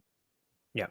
You know what, DK? The stats that you just talked about is what's making this game very interesting, because in Group C we have 2 teams that are kind of on, I wouldn't say a rampage, but they are looking pretty good, and they now need to be stopped a little bit, right? They need to take a break, forced to, and those teams are NASR and ABIAH Esports. But 2 teams could use a break and see whether they can fix a few things, right? Because also in Group C, we've got Twisted Minds that just got killed straight up, in by YaLLa Esports in San Martin, and then the other one would be the side of SCYTES, which we have been quite harsh on them in their rotational styles, etc.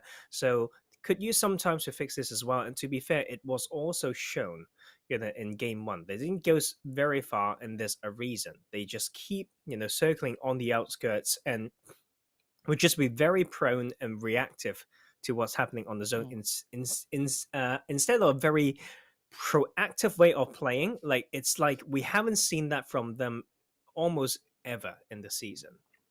Yeah. Well, this is also going to be the opportunity for the Group D teams to step up and just to jump up the leaderboard. And of course, speaking about jumping, we're jumping straight on into our third match of the day, coming in from that far western side. And I'm curious to see what the side of Fate, Galaxy Racer, KURD 12, and Cryptics are going to bring coming into this match, because currently they are quite spread out throughout the entire leaderboard, with KURD 12 sitting over in towards that 17th place, Galaxy Racer in 13th, the players there from Fate sitting up in towards quite an interesting 5th place. And then of course the players coming in from a missing one, that is Cryptics. Yes, Cryptics find themselves sitting up in 7th place. So having a very centralized flight path like we have right here is going to be quite exciting to see what the teams will bring in. And of course, Tarzan, did I talk about Oppo again, right? I think it's that time once again. I'm not quite sure, but I think it could be a good time to talk about it, because they can really use some upgraded performance in this one, in this different type of playing path as well. So off you go. Yeah, well, with upgrade performance and upgrade fun, celebrate your winning spirit with the brand new Oppo Reno 6 series, the designated smartphones for PUBG Mobile Middle East and Africa Esports in 2021. And now, speaking about upgrades, I mean, look at the zone, Tarzan. It's shifting up in towards the north in favor of Falcons. Yes, it's a little bit early to say that, right? But we are just swayed towards believing that it may go to YaLLa, ladies and gentlemen, because we've seen 2 games that looked like this in phase 1, then just ends in YaLLa, like straight in the city, nothing else, right? And Falcons took 2 chicken dinners and $2,000 in Super Weekend to week 2 just a few days ago. So this is where we can see a little bit of a repeat, but it would be a little bit rigged, right? if we still get the circle going to YaLLa. So when a bit of a change, and RTG now, having a good split across that shelter part. You know what? I like it. There's a lot of loot, like from that split drop. I think it's also good studying coming through from them to know that for this particular game, for this lobby, for these 16 teams, they can do that. And they're now occupying some very, very key and strong positions that can catch funnels of teams rotating through. So it's about them thinking out, like, for a good split and which one they actually go for, right? And YaLLa Esports, after a very decent game, to say the least, like early hot drops are always huge boost to confidence, and let's see whether they can carry that over. And Galaxy Racer back into the mix, and this time around cannot play the very quick rotation game to the south side. But I mean, they can do the same to that east, but I really doubt that because it is not so far or punishing like the first game. Yeah, I mean, this does allow them a little bit more breathing ground, of course, taking away a lot of the bridge camping opportunities, especially that we see come through when the zone heads over in towards the south. So it's going to be interesting, of course, a lot more playable area being able to be utilized here as the teams now get to try and set themselves up. And I'm curious to see definitely what side of Falcons are going to be doing. I mean, they've kind of set the standard with the zone. And we've seen both times before when the zone had shifted into this area that they were able to be quite successful in that. But what's also going to be interesting to see is just whether or not the rest of the teams are going to be looking to adjust their approach, and whether, you know, they could potentially be expecting a very similar kind of play coming through then. Yeah. And Fate, like from Milta, I really am looking forward to how they play this game 3. Because, yeah, we know for a very hard shift to the south side, they would just go for a quick rotation, like the first team that will reach the bridge. Of course, very close to it from Milta, but it's also that just style that teams wouldn't even go for, even if they take Milta. So they have established a style there. But now it's going to that northern side. I wonder whether they will catch and maybe punish some of these teams on the southern island from where Milta is. And that is just that main road. Maybe catching someone off that bridge, 1 or 2 players to punish, and then 2 heading up to the more northern side to already overwatch maybe the more close south to shelter area, to say the least, like those hills like watchtowers and lumberyards. So that split, yeah, and that game plan is going to inform me a lot when it comes to how they play northern circles, and SUDOR just taking their time, right? Like and is allowed for them to do that. Like Revolution is allowed to do that as well. And what caught them off guard last game, DK, was when they are too used to being allowed to do this with no pressure before this type of circle, right? Like going to the north side, no one will come in to disturb them. But last game, they failed to adapt to a very different circle. Well, wow. Revolution bringing in a few interesting tricks there with the vehicle. But of course, you know, this is where we need to see not only how the teams you've mentioned now can adapt to zone, but in fact, how all the teams move in. You know, this is going to be so crucial for the success, because we spoke about this on the Super Weekend. You know, if teams try to replicate the same thing over and over, expecting different outcomes every time, there's a word for that, right? Which I'm not going to use now, but they definitely need to try and not replicate the same approach every single time. They need to try and be dynamic in the way in which they approach these situations. And then if they get a stronger outcome, of course, that would be quite more acceptable for them. Wow, my English is horrible today, but you understand what I mean. Oh, completely. I mean, I'm no better, right? But you know what? Like, I want one team to know better, and that is going to be Falcons Esports. I think, right? I couldn't say mathematically, but to have that type of circle that ends in Yasna again is just a little bit mad. Like this, I don't think is very likely. So that brings me like to ask this question, right? Like, how do they play around it if Yasna is like half in, and then they actually can maybe move to the north side like for a stronger position, and they should be quite close to it, right? Like, there's not a lot of teams that drop more northern than they do, and if there's any, it would be RICO Infinity that will go very far south, like, and to Severny or KURD squad around Kameshki. Like, other than those two teams, like, Falcons can play that style and control a different position, but maybe they've conditioned to, you know, the feeling of staying in Yasnaya and getting a good finish. So it's that versatility always, right? Like, that haunts teams when they can't have them, or when they can't cultivate it, and actually get rewarded heavily when they happen to be able to do it. Well, it's going to be interesting to see definitely what the teams will do. I mean, I'm also quite curious to see what the side of Real Tiger, as well as KURD 12, Triple Vibes, and YaLLa all going to, you know, do moving into this. Of course, we already see the players here from Triple Vibes and KURD 12 coming in on this eastern or the western approach. taking up position over towards that southwestern side.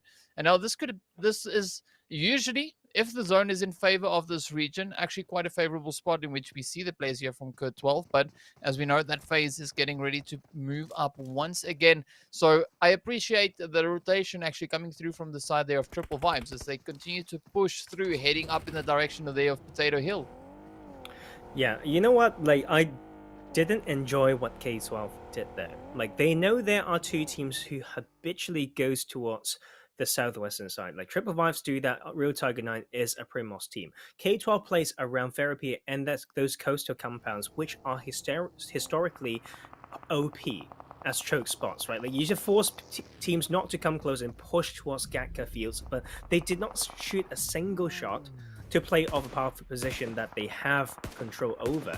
And now they are, basically having some sort of temple murder, to be fair, now stuck around here, not knowing when to go. And you know what? It's still okay. They push one team towards that. So I take back half of what I said, but this is when they need to prove further because the zone shift has happened.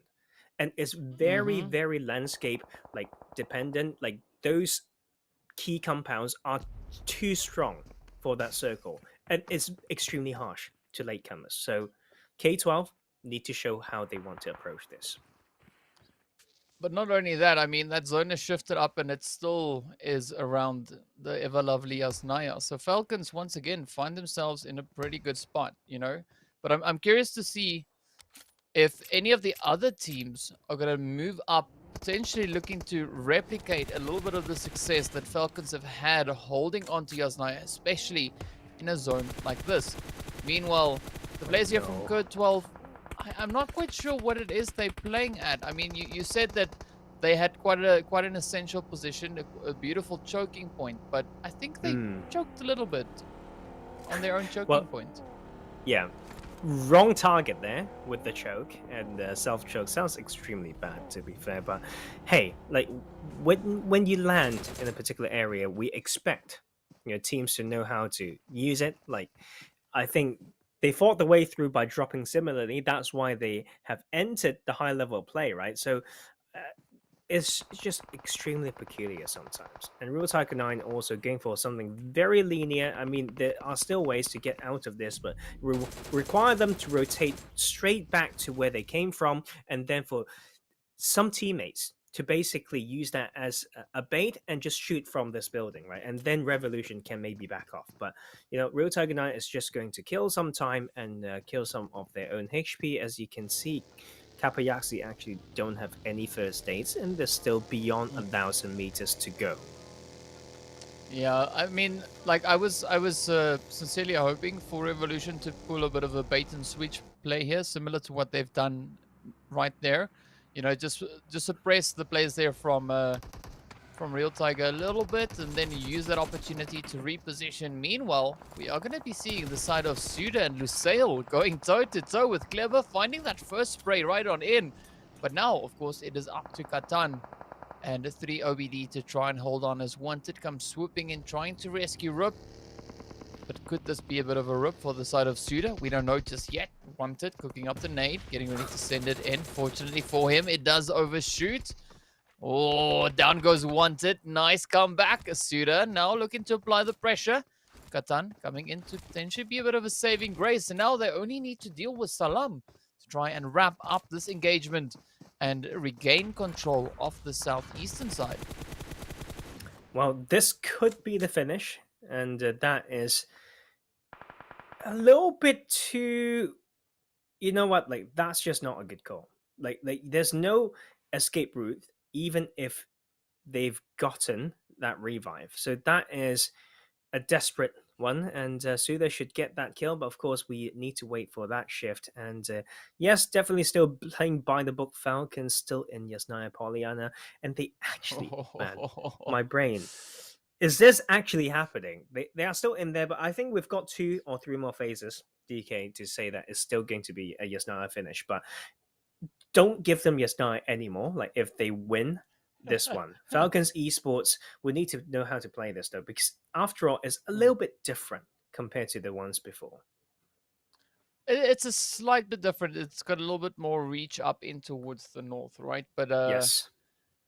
yeah, I mean, this could actually be quite favorable for the side there of RICO Infinity, depending on how they play that northern position, as we see it be completely uncontested. But now with the players there from KURD Squad actually starting to rotate up, we could potentially see KURD Squad wrapping around the north, coming in just alongside them, of course, positioning themselves up on the higher ground. But this eastern side is going to be quite the point of contention, as well as the south. I mean, we've got the players there from iKURD, we've got the players there from Revolution. We've got so many teams just sitting on towards the south to eastern edge of the zone. Of course, with the heads now getting flung over on towards easy, this is where it's going to start to become quite tough for the players of Revolution. Well, very tough for many of these teams, to be fair. Like, any of these compounds, like, teams want to take it away. In a way, they will come swing round and scout. So third-party chances are still quite possible. I think this is slightly more safe from that type of issues. I think more towards the southern side would be a little bit trickier because iKURD's holding a very, very good spot. I think it's Galaxy Racer's side, southeast, that can be a lot more volatile, and you can see a lot of teams may just get funneled into Yasnaya, but you know what? They shouldn't get funneled in, because before anything, to be fair, from last circle, they would say, if it goes to Yasnaya, do not touch that southeast side because Falcons will be there. But you know what? Sometimes it's just desperate time, desperate measures as we pull away from that mini-map. This is still one of my favorite steps in the map and helped by iKURD triple right here, but it's about, you know, scouting forward as well, because it's a little bit too edge to pray for us to go over there for the next zone, and Falcons will get breached. Never Alone could not control that one, so it's now about Falcons getting tested when it comes to tightening splits, we say. Like, that is going to be a bit of a tricky one for these solos against a whole team trying to clear them. Well, I gotta say though, I appreciate the efforts coming in from the Falcons, right? Because for the previous two times we saw them be quite successful in the zone, they were all huddled up in the same compound, right? So if the teams did their VOD reviews, that is what they would kind of expect coming into Yasnaya once again, to see the whole squad of the Falcons just positioned and crammed into one building. But now they've actually gone for a 2-2 split, sending Never Alone and KWT out to try and set up that anchor point elsewhere, as the zone now centers up once again. They find themselves in Yasnaya. I mean, the Falcons couldn't have this be any more clear, you know? Like, come on, do something with this position. But this is where the Falcons need to play this one so careful, because if something happens too many times, the teams start picking up on that, right? So they could actually start figuring out where to position themselves in anticipation of the Falcons looking to move in. Wow. Real Tiger 9 really grieved that one. Like, if they watched the VODs, which I believe they need to as a pro team, it wouldn't be surprised, like, for them to know that Falcons got two coming from that western side. So the setup was incomplete to give them the entry time. That is a huge mistake, but of course Never Alone is not. But the small things really, really matter. And now more than, like, these two teams will come in, some of them will just, you know, stay on the outskirts there. Otherwise they would just get burned down as well. So tricky one, DK. I mean, is going to be fights in every pocket of the map. Well, not only the pockets, but they need to try and bag it as well. As we can see, the players here from SUDOR are just lumbering up. We do have KURD 12 alongside them, waiting to see who's going to be the one to push on up. SUDOR, they've got a strong play here. They are a little bit spread out. Not the most ideal position to be in, but they can still do quite a bit of, quite a bit of harm with those angles. But now, Galaxy Racer also just holding onto that southern edge. That could actually be the thorn in a few of these teams' sides. Meanwhile, the players from SUDOR are going to try everything in their arsenal to get that knock up onto Riva. Sends one through the window, and Katan picks it up with a majestically placed grenade. But what a play that was. Meanwhile, Revolution and iKURD triple are going to be going at it. The smoker now gets picked on up. It is up to ABIAH to try and hold on. Will he get the job done? He is the last remaining hopeful for his team, and he's facing some high stakes up against the players here from iKURD triple. Oh. Done deal. I mean, got Yeah. chased down really, DK. They want to be the kings on their western side, and sometimes that is those are the fights to take yourself to avoid. But RTG, tough luck, tough position, and just no way in. Seems like just really getting outplayed so far. So nothing going in their favor so far in this tournament. Down to Messi, last guy, and yes, they've got that Miramar game with some placement points in their pocket, I'd say. But other than that, they just somehow couldn't make it a late game with good numbers. I forgot when's the last time that they can do that. Ooh. Yeah, we did see Messi, of course, being quite the solo player over on towards Miramar, but unfortunately, you know, it goes a little bit different when fighting on on the lovely Asnaya region here. The players there, of course, from Cryptics, stepping up to close that one out. And I mean, iKURD triple actually playing this one quite cautiously, just hugging the edge of zone. And now with the shift coming in, guess where it goes again, Tarzan? Wow, tough one. And I think the thing right now is for Falcons to maybe tighten up their formation, because this is very hard to play. The 2-2 split, 2 to catch all the teams crashing in from that northern side, and then never alone to just sit in there, keep sight lines. And I mean, it's going to be a little bit hard, I would say. So teams need to know what to prioritize. It's really their own style. They can even make rotations within the circle, like even if they are ready in Yasnaya. It's unlikely, Ooh. but you know what? Mistake can be made very easily when it comes to having a patient and reactive play. That is the art of the city fights. Oh, now it is the art of demolition as Fate and Falcons strike onto the players there from RICO Infinity. Pretty tough position to be in, but of course now the teams are going to be looking to condense themselves back into the city. Got Real Tiger moving up alongside the players there from KURD squad, who find themselves sharing the space with the players there from Falcons. And RICO Infinity now left to focus on this northern edge as Fate is applying quite a bit of pressure here. I gotta say, I like this though, but Bompa, ooh, he might have this grenade sent up right towards him. Fortunately for him, it was a little bit of a wobble. Didn't really go too straight just yet, but Damar could find himself in a pretty tough spot. Yeah, like Bumper is holding an important line here. And that will be, you know, on the other side as well. South fights, wouldn't be surprised. Galaxy Racer take this, not surprised either, but it's surprising to us that they are out once again pretty early on. Man, like, I cannot imagine a Super Weekend without them. I think it's too early to say. I think they can bounce for sure, but tough luck on that side. After all, it's a 50-50 circle, 50% on the north side in the city. The south is just absolutely mental to hold down. Yeah, it's going to be a pretty tough one indeed. Now we just need to look and see what the teams are going to bring as that zone shift. I mean, it is actually quite favorable for the team there of SUDOR. iKURD triple now meeting their end as SUDOR holds on strong to that southern play. We're curious to see what's going to happen up in the city, right? There's so many teams situated here. And now it's just a situation of how far and how long can they stay hidden and just sneak up onto their opponents, because that is one of the parts that makes these city positions so tricky. There's so many angles to try and be aware of. Yep. And you know what? It goes over to Falcons. And this is important, but Real Tiger now is trying to strike. We really criticized them earlier. KURD squad as well, not finding the Super Weekend that they need. So both teams needing to bounce right here.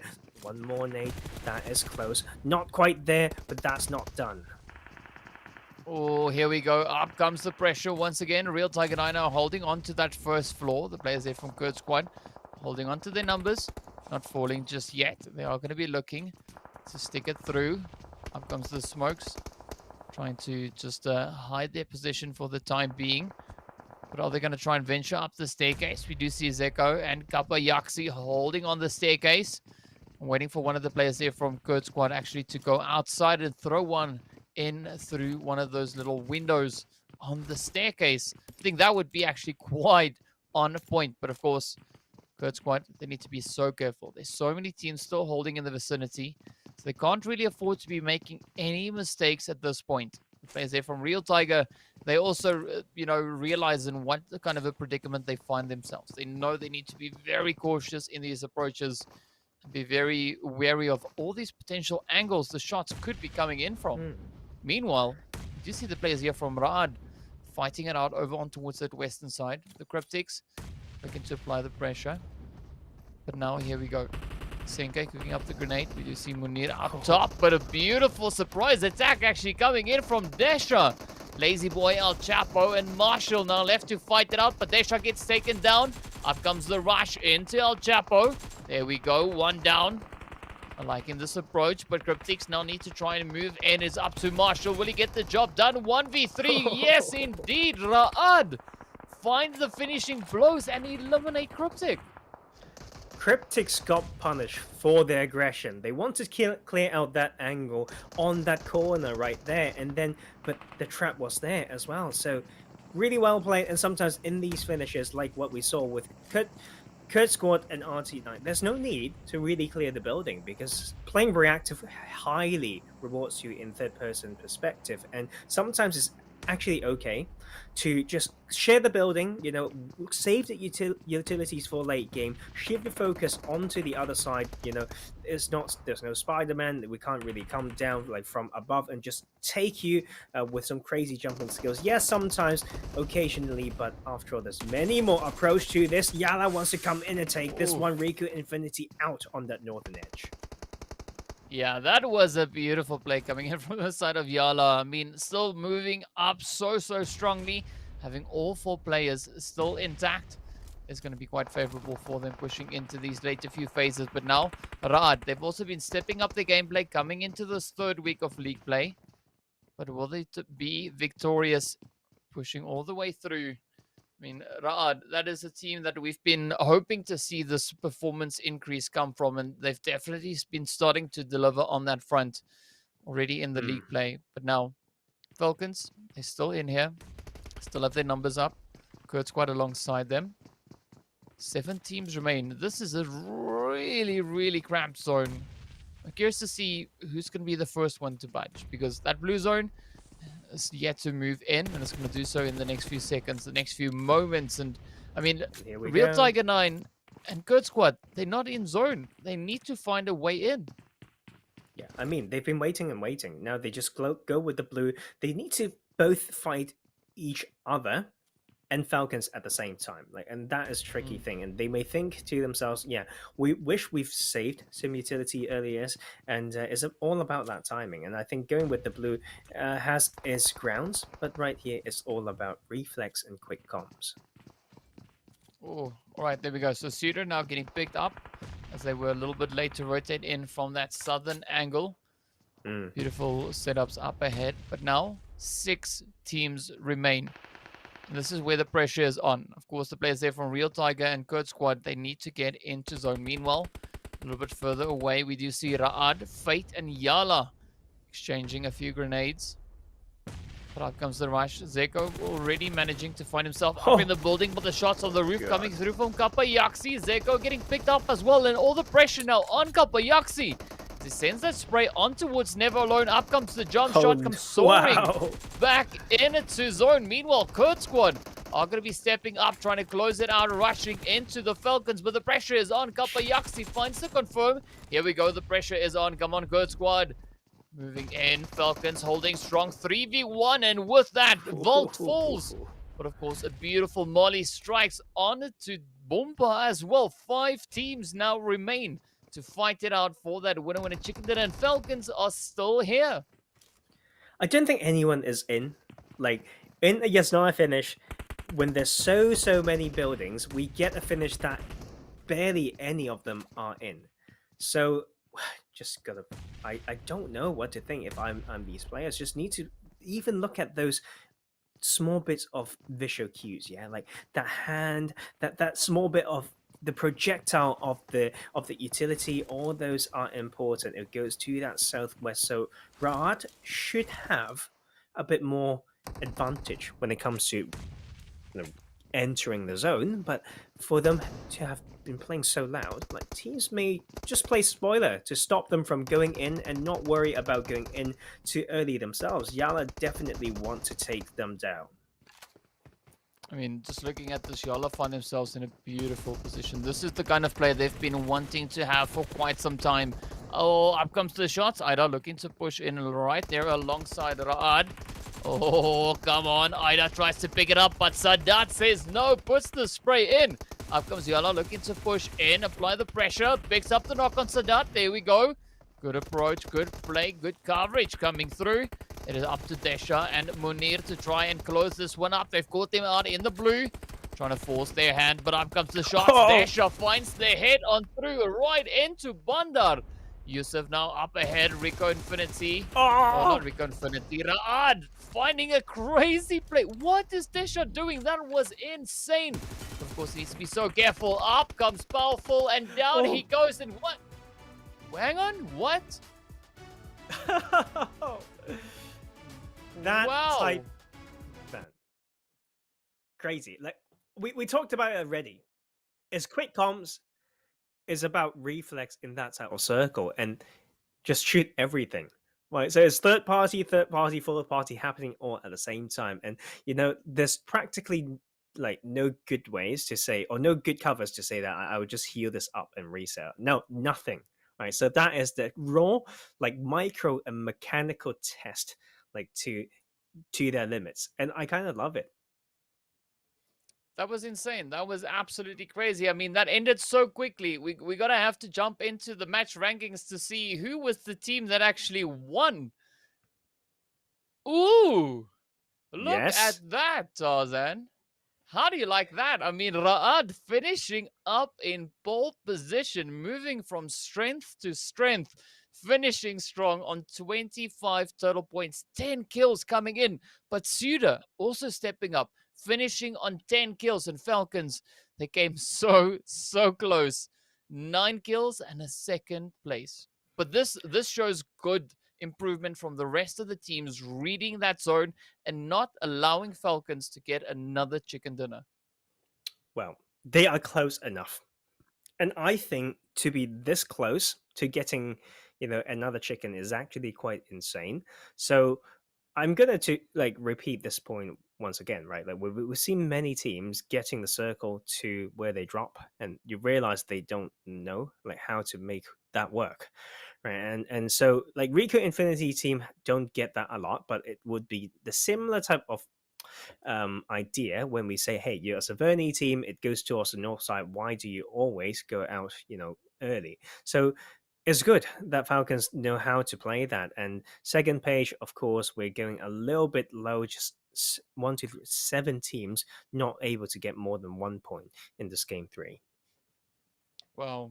Yeah, that was pretty impressive stuff. I mean, even Cryptics finishing exceptionally strong at the end of this match. But I'm curious to see who our MVPs are for this match. We know what the rankings look like as we move on through. Desha coming in from Ra'ad, 1100, almost 1200 Wow. damage being done by Desha. I mean, yeah, big ups. That was absolutely on fire. But of course, we do see Katan coming in there with 6 kills and 967 damage. And Boompa for the side of Falcons, finishing strong on 4 kills and 817 damage dealt. I mean, this was an absolutely nutty Erangel zone. But the team's just stepping up, playing so beautifully. And of course, we need to see how that then translates over into our overall standings. Once again, as we move in, we do see Ra'ad now with that exceptional performance just leapfrogging up into first place. That is very, very important to know. Like, let's play with the stats a little bit. 56 points.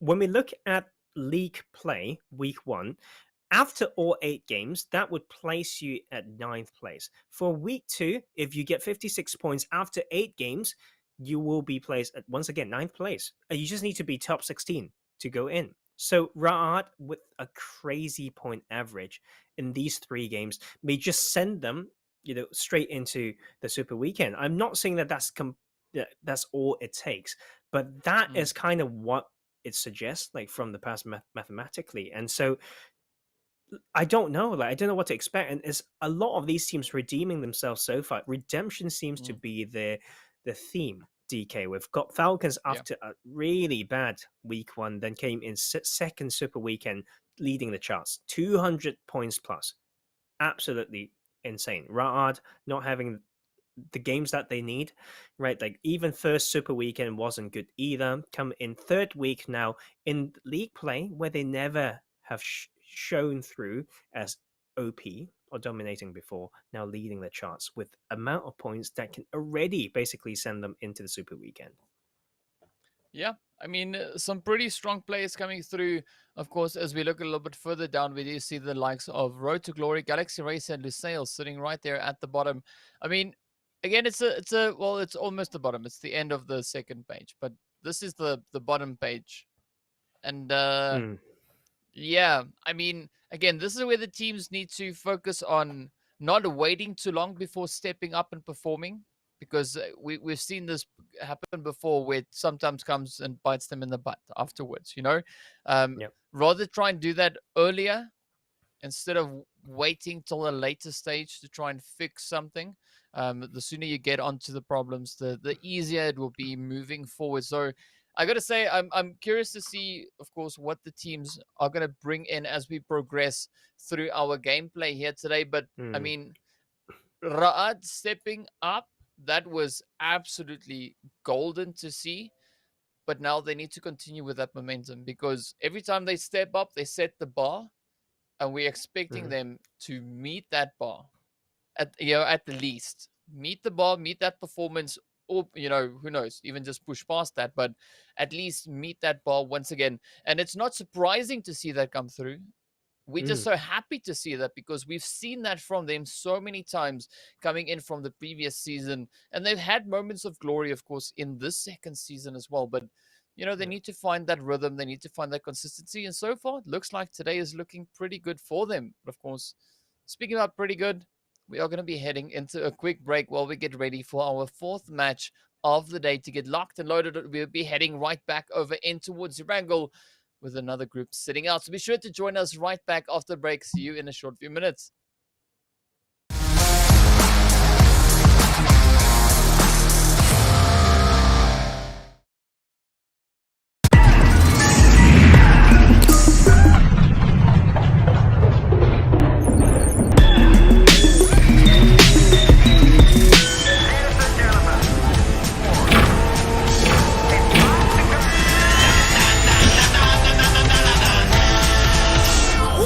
Mr. DJ. Like this.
Hello and welcome back to the PUBG Mobile Pro League Arabia Season 2. This is our third week of League Play Day 1. Of course, we've concluded 3 matches so far. And now we are getting ready to move up into our 4th match. Of course, returning back onto the ever lovely Miramar once again. But before we get into that, I'd like to remind everyone of No Live, the PUBG Mobile Pro League 2021 official media partner.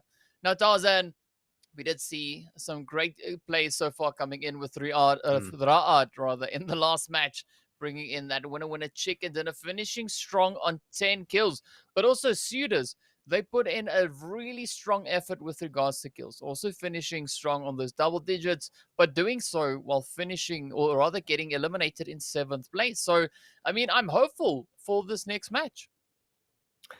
It's very hard to predict, right? But what I love about this match is to have the teams that didn't play in the first Miramar map to come back in. We talked about Powerhouse, but right now, stat-wise, just so far in this league play, Galaxy Racers not having the best game yet. Fate Esports as well. Like, yes, that was a decent hold in Yasnaya, but I know they can do better. And now they are playing the first Miramar game of the day. So for that group, today they play 3 Erangel and 1 Miramar, and this is their only one. And straight after what we call a very Miramar-less week, none of that in league play, and only 3 games of that in Super Weekend. So they have to get back into that shape. And I want to talk about Galaxy Race a little bit more as well with regard to Miramar. It's not just about the practice, like that fact that we didn't have many. It's the fact that they didn't do well in the past few Miramar games that we watched them. So with now, same amount of Miramar as for Erangel, can they make Miramar the big maps, big games? Historically, we're talking about way back, yes, but recently, not quite. Yeah, I mean, if you talk about the way back, are you referring to like way back earlier this year, or way back like last week? It sounds like so long ago, but of course, in the world of esports, even last week seems like ages ago. So we got to focus on where we are now, and we know that the teams only had that 1-day break coming in from the second Super Weekend, and I'm curious to see just whether or not we'll have any major jumps coming through, because I mean, you've said it so far, Galaxy Racer, they're not performing today as we know them to perform, but who knows? Maybe they step up coming into this next match. And of course, also curious to see what the players from NASR sides, ABIAH, as well as Twisted Minds, are going to bring in, as they'll be joining us back in again for this match. And without further ado, we are going to be jumping straight into the game. So interesting spots to utilize here as SUDOR, Ra'ad, Road to Glory, and Revolution sitting out on this match. Now, Tarzan, we have our lovely flight path, of course, making its way in, all the way up in towards the north. We can see it's coming in from the side there of Al Azhar, heading right across past El Pozo on towards that western front. And this is where we now look to see what the teams are going to do.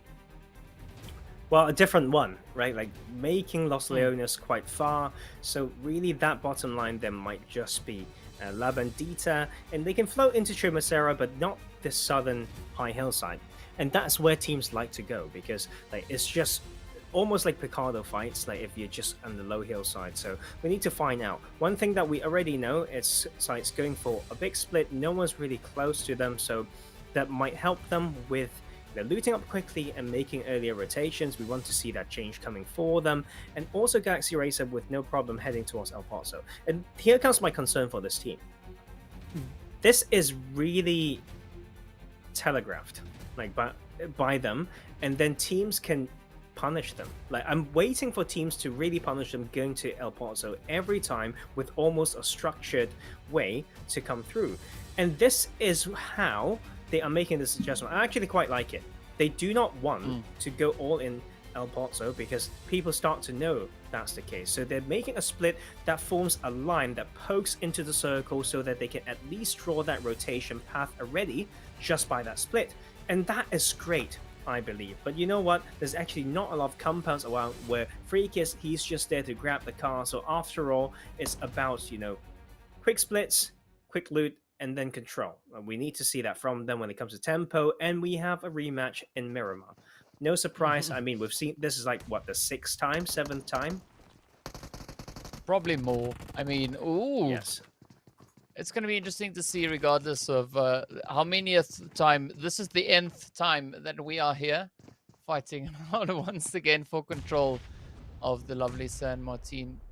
But I'm curious to see who's going to be the victors here. And I mean, center zone is not too far off from where they currently are. And I think this could actually be quite an important position to be holding. You know, a little bit more centralized, as they do have quite a few compounds and buildings to actually utilize in those later stages, depending, of course, on where that zone goes. But now we do see some acrobatics coming through there as Powerful goes flying off of the roof. And Yusuf is actually exposed out on the open side there. Not having much to really utilize just yet, but up comes the Molly. Oh, just toasting at his heels. Up comes the bounce. Oh, wow. That was a beautiful one from Kaito. Well, Yusuf doesn't really have anything, and you know what? Beautiful adjustment from Twisted Mind. Last time they got sandwiched from bottom and above, and this time they pull one more back in one building before to make sure they add extra pressure on top, and then they took time to single out and clear out the roof. Then they took care of what's bottom. To be fair, like they've already got Banda knocked right outside before they push the guy above. So this is the adjustment from Twisted Mind just work out, and YaLLa's just trying to do that same thing, and then hoping that it will get them something. But that plant itself can only work one time. Like, that is my honest opinion, because they're also very luck dependent when it comes to whether the roof guy gets any loot. And he can just slowly like get burned down, and that's it. You can't play San Martin like there's only 3 or 4 buildings involved. It doesn't work like that. So like YaLLa had a very micro, very restricted, very, how should I say, like the conditions for what they were trying to pull off that eventually worked was very, very small, very, very slim, very, very narrow. And now you can see this is the effect when they try to use it more than once. Yeah, I mean, a team like Twisted Minds, they are going to catch on to that. They're not going to get fooled by the same play twice. And of course, ooh, up they come, getting quite aggressive. Beautiful strafing spray coming in from Vigors as he picks up the knock. And, well, his teammate was in to get the confirm. And now the pressure is on for Bandar to try and get himself back up into safety. But Kaito keeping a very watchful eye. Unfortunately, not being able to really reach all the way across with the SMG. But this is where we now look to see what Bandar is going to be doing, because we did see this, of course, the team from ABIAH dropping over on towards this eastern side. So he could actually be rotating out of the pan into the fire. Yep. You know what? That is exactly what this region is about. I'd say, like, it's about these quick changes. It's about these bold plays. Like, I almost feel like, so you've casted African region, right? PMCO. I've done some British was United Kingdom and a little bit of EU. You don't see those a lot. You see small adjustments. You don't see like the huge bits that they try. But that is, you know, I feel like it's also the passion, like, and the confidence of the players in this game. And I think it's one of the reasons why they are so highly regarded, as to the point that we give them 6 spots to the EMEA, because they are actually extremely good at the game. Yeah. I mean, they were putting up quite a formidable fight moving into that first season of the PMPL EMEAs, and it's going to be exciting to see, you know, which 6 teams manage to move through once again. And so far, I mean, the standard of playing has increased a considerable amount coming in from the previous season, as we see, you know, teams that have performed exceptionally well last season struggling this season. And then, of course, teams that had a bit of a tough time last season now just performing absolutely beautifully coming into this one. So, yeah, I mean, it's good to see the dynamics changing up and teams, you know, just moving back and forth, in and out. But it also makes it quite healthy for the scene, as the whole quality of play collectively gets increased. And I'm curious to see what exactly, you know, is going to come from this one. Falcons, of course, quickly disengaging from that position over in towards the ever lovely Picado. And you said this before, you know, teams know that Falcons are going to drop in Picado and it's going to be a place not really to venture into. But we've also seen the players from Falcon hang around in that position for quite some time. But now they're also looking to be a little bit more proactive. They're starting to rotate out a little bit sooner. I mean, they're no threat of the blue zone whatsoever, but they are moving up in anticipation of the next potential zone shift.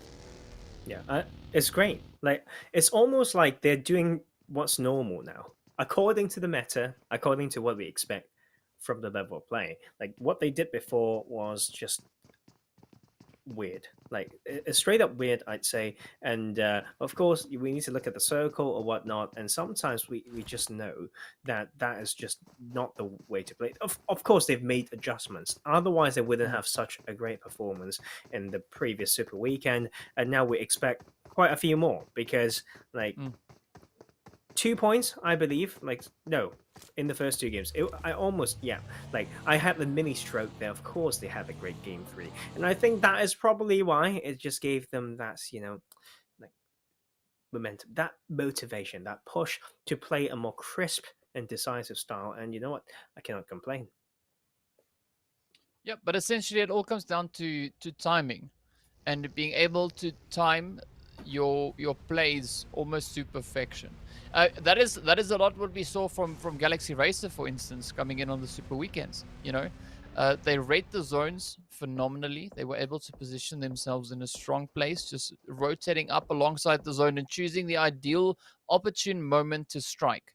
And I think once a team finds that kind of balance and the ability to control when they react, I think that is really when a team starts to kind of step ahead of what we were expecting from them. So definitely going to be interesting to see, you know, if more teams are going to start to utilize that kind of gameplay. But of course, for the time being, we do have our zone shifting up on towards the north. Quite the favorable spot still for the players there from ABIAH, who we see over in towards that Hacienda del Patron. So a very centralized portion. But as we know, those open fields in the surrounding area could be quite an easy spot for them to defend, as the teams have to kind of rush through that. But I'm curious to see what exactly SCYTES and Triple Vibes are going to be doing. They have that position up in towards the north. And aside from the two of them being side by side, there's no one really contesting them for control of that. We do also see the players there from Lusail up in towards La Cobreria, but it seems like they're going to try and potentially rotate around the north, closer to potentially Cruz del Val. I think Cruz del Val is a very, very strong point. Like, not in the city, maybe the hills to its south, right? You have a lot of sight lines to control, 360, and then a lot of players may just get funneled through from Hacienda because they cannot contest and they just continue to get funneled and forced to go away. Keep driving, right? That's the situation. And, you know, also interested to see what Galaxy Racer is going to do. Like, for a few times, they go through that area and got controlled, like, by RICO Infinity. Like, RICO Infinity is a Montenuevo team, but for some reason, like, they get into the area a little bit quicker compared to Galaxy Racer, which is an El Paso team. So very similar distance, like, to where they decide to rotate towards. So it's pacing, it's tempo. Like, Galaxy Racer can break through with high amount of kills. Like, that is just what they can do, playing the sweep style. But recently, when they intentionally stay out, they either somehow falter on one mistake, or two, they get kills but struggle to transition back into the more rotation and macro type of game that's required to win games. Yeah. Well, of course, definitely we're going to look to see what they'll bring in. But we did see in the meantime that KURD squad, they found the sprays onto Bandar from YaLLa, as YaLLa has now been sent off into the lobby. Now it is down to our remaining 15 teams to try and secure themselves a decent position in the zone. I mean, SCYTES, they've got it quite comfortable up in towards the north. I mean, it is pretty open. And meanwhile, Prestige is going to get a little bit cheeky here with a spray up in towards Hamodi. But fortunately for him, the rest of the team is here to provide that support. But you can't really say the same for RICO Infinity, as Prestige has rotated up completely alone. And oh, yeah, this is not a good play. I mean, you definitely don't want to lose a player this early. And fortunately, we do see a few long-range engagements coming in from the rest of RICO Infinity. But I mean, again, so isolated that it makes it so easy actually now for Galaxy Racer to swoop in and just find those deadly blows.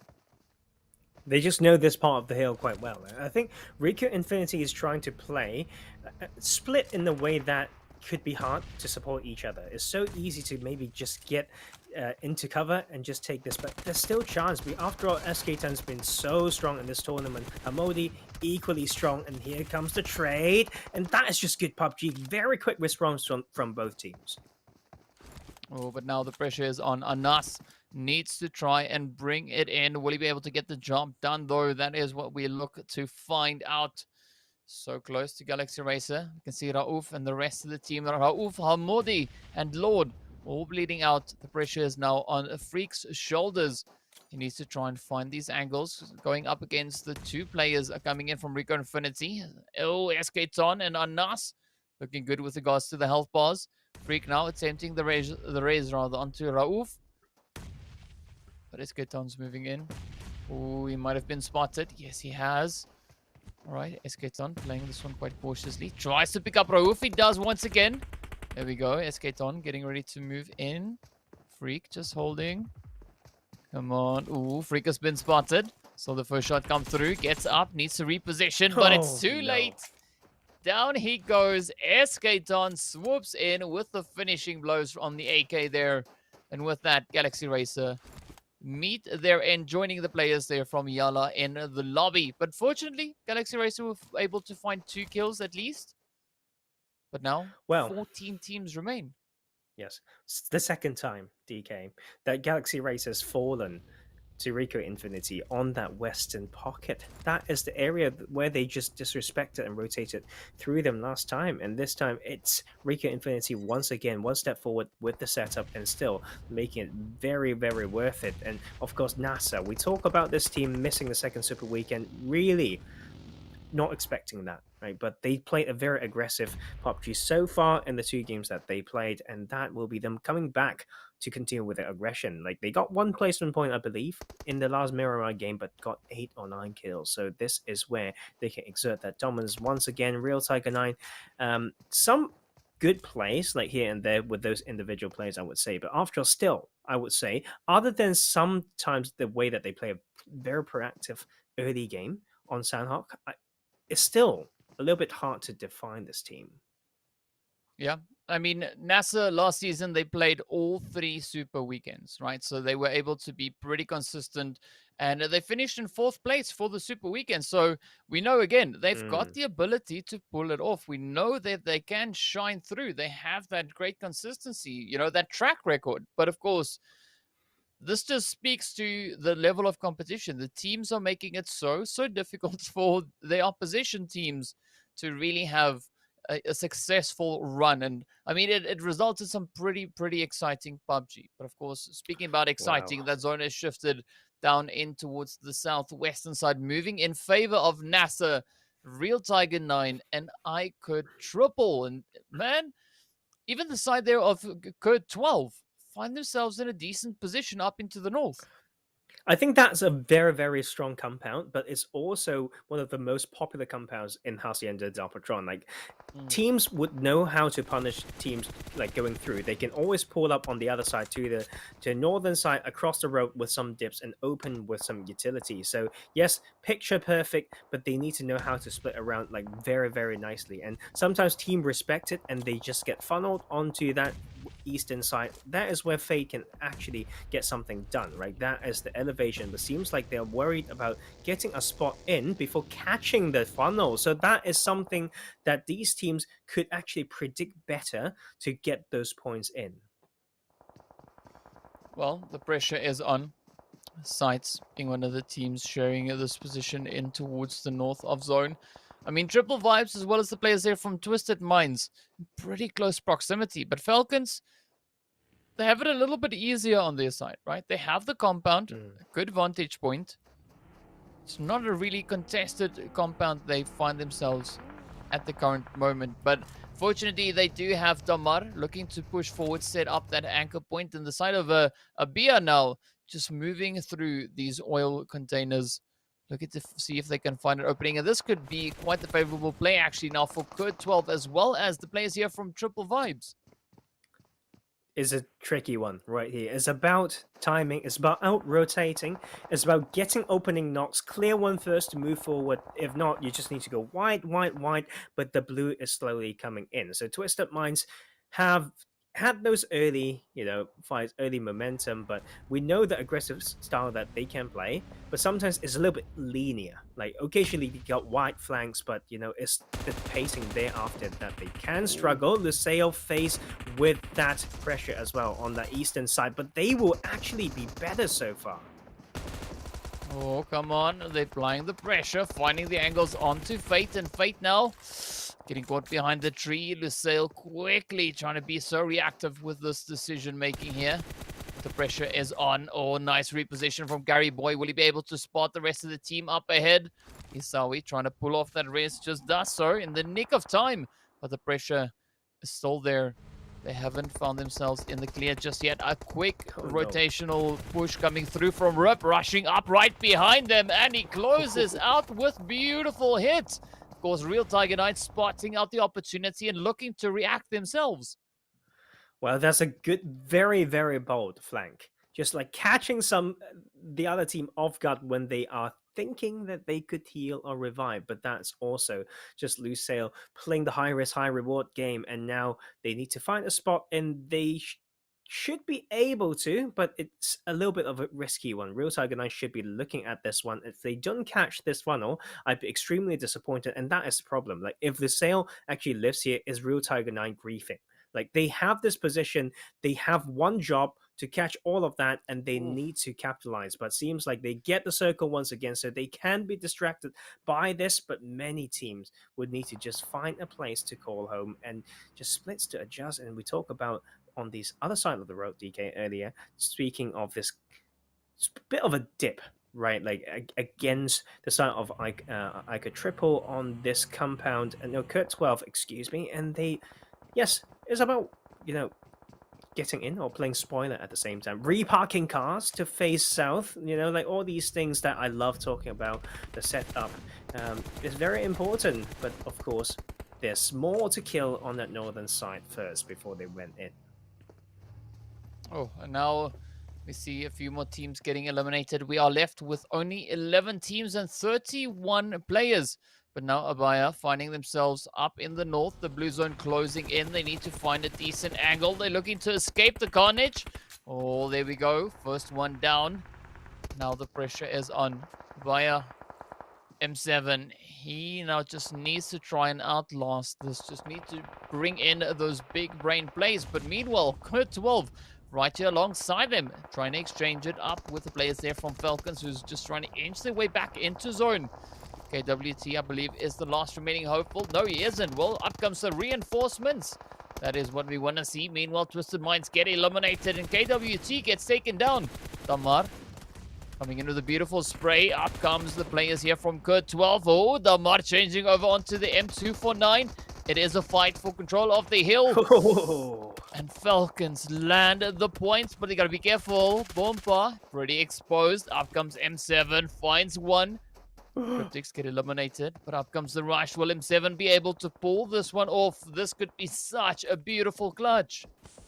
Wow, it's the sneaky one, right? We talk about the pacing from behind, and it's not just another team coming in from that western part and stopping a little bit to get some angle. You can see those small arrows on the top right. One of my favorite things to look at is the small things, and we could see that as Falcon finding the kill as well. ABIAH out at 7, but they got themselves at least 2 points, and maybe even more if they have thought they need to go back and have a look. But NASR right here, it's a tricky one to hold. It's a very textbook position, and you just need to get your angles down so that you can support each other. Oh, here we go now.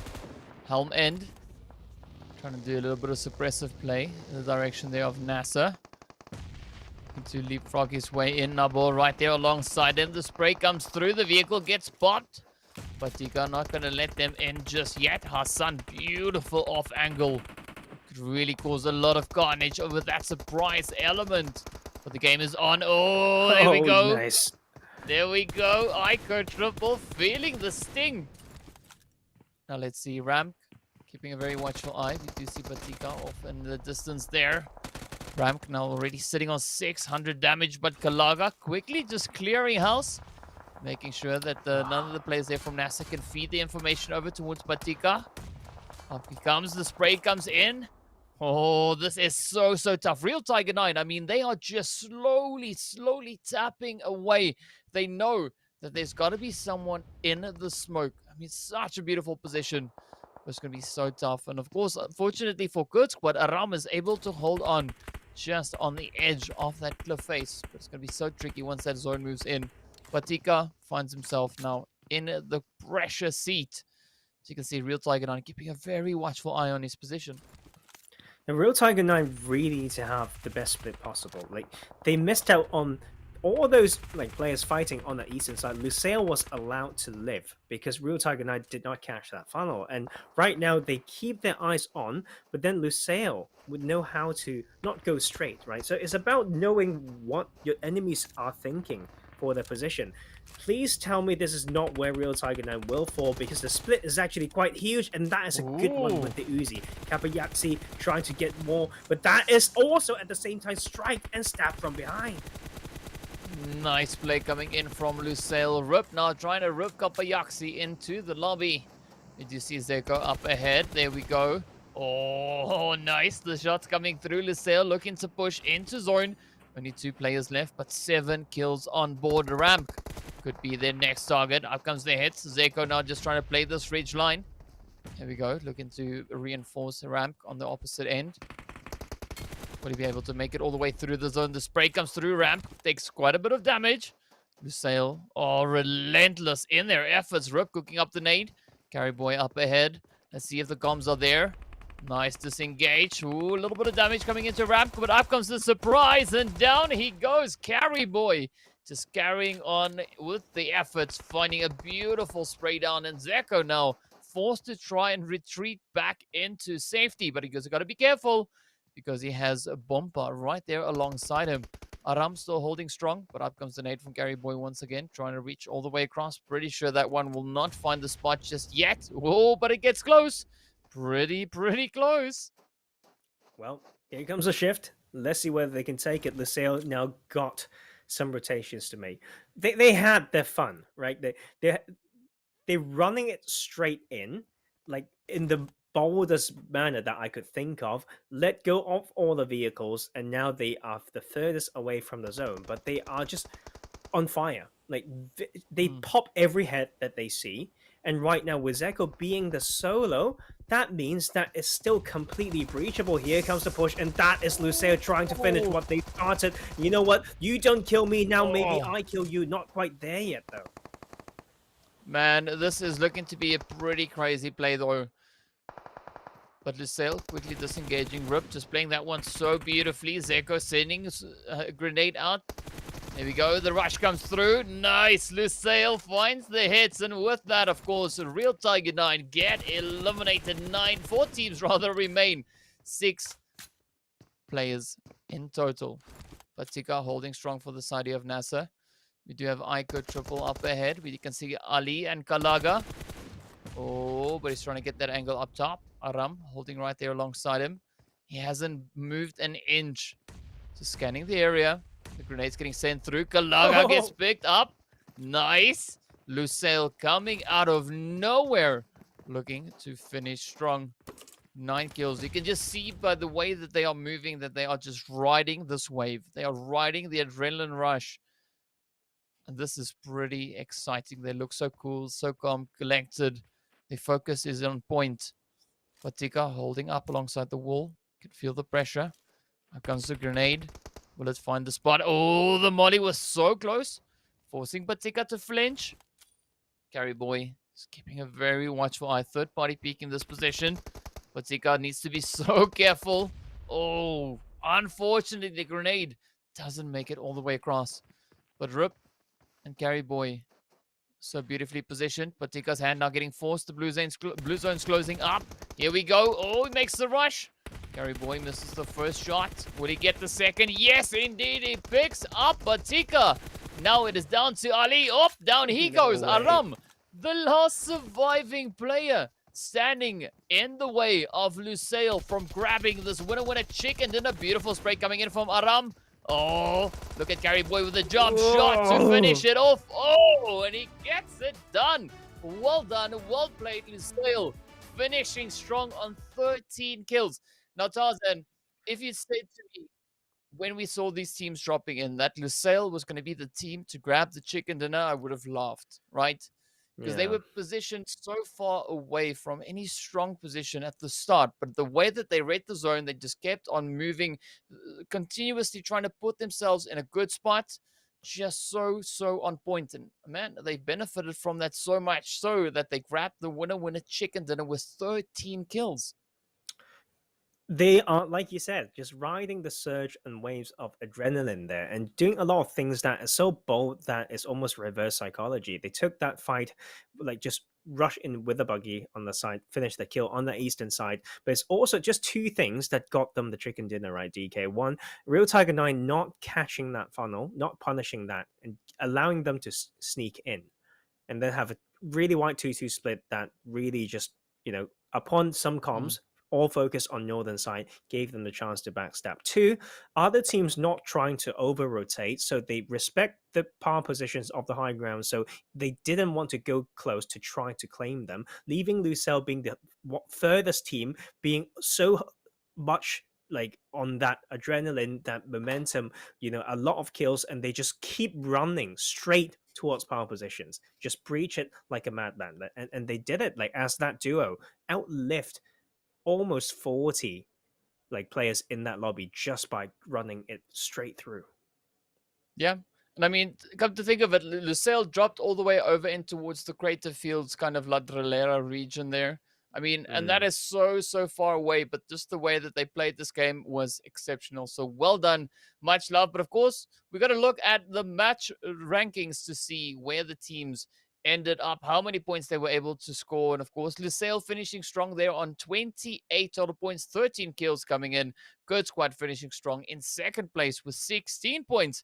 But as we look down, Real Tiger 9, Falcon Esports, as well as KURD 12, all finishing on 6 kills apiece. So some really crazy amounts of damage being dealt throughout this match. A very important play, from all those teams.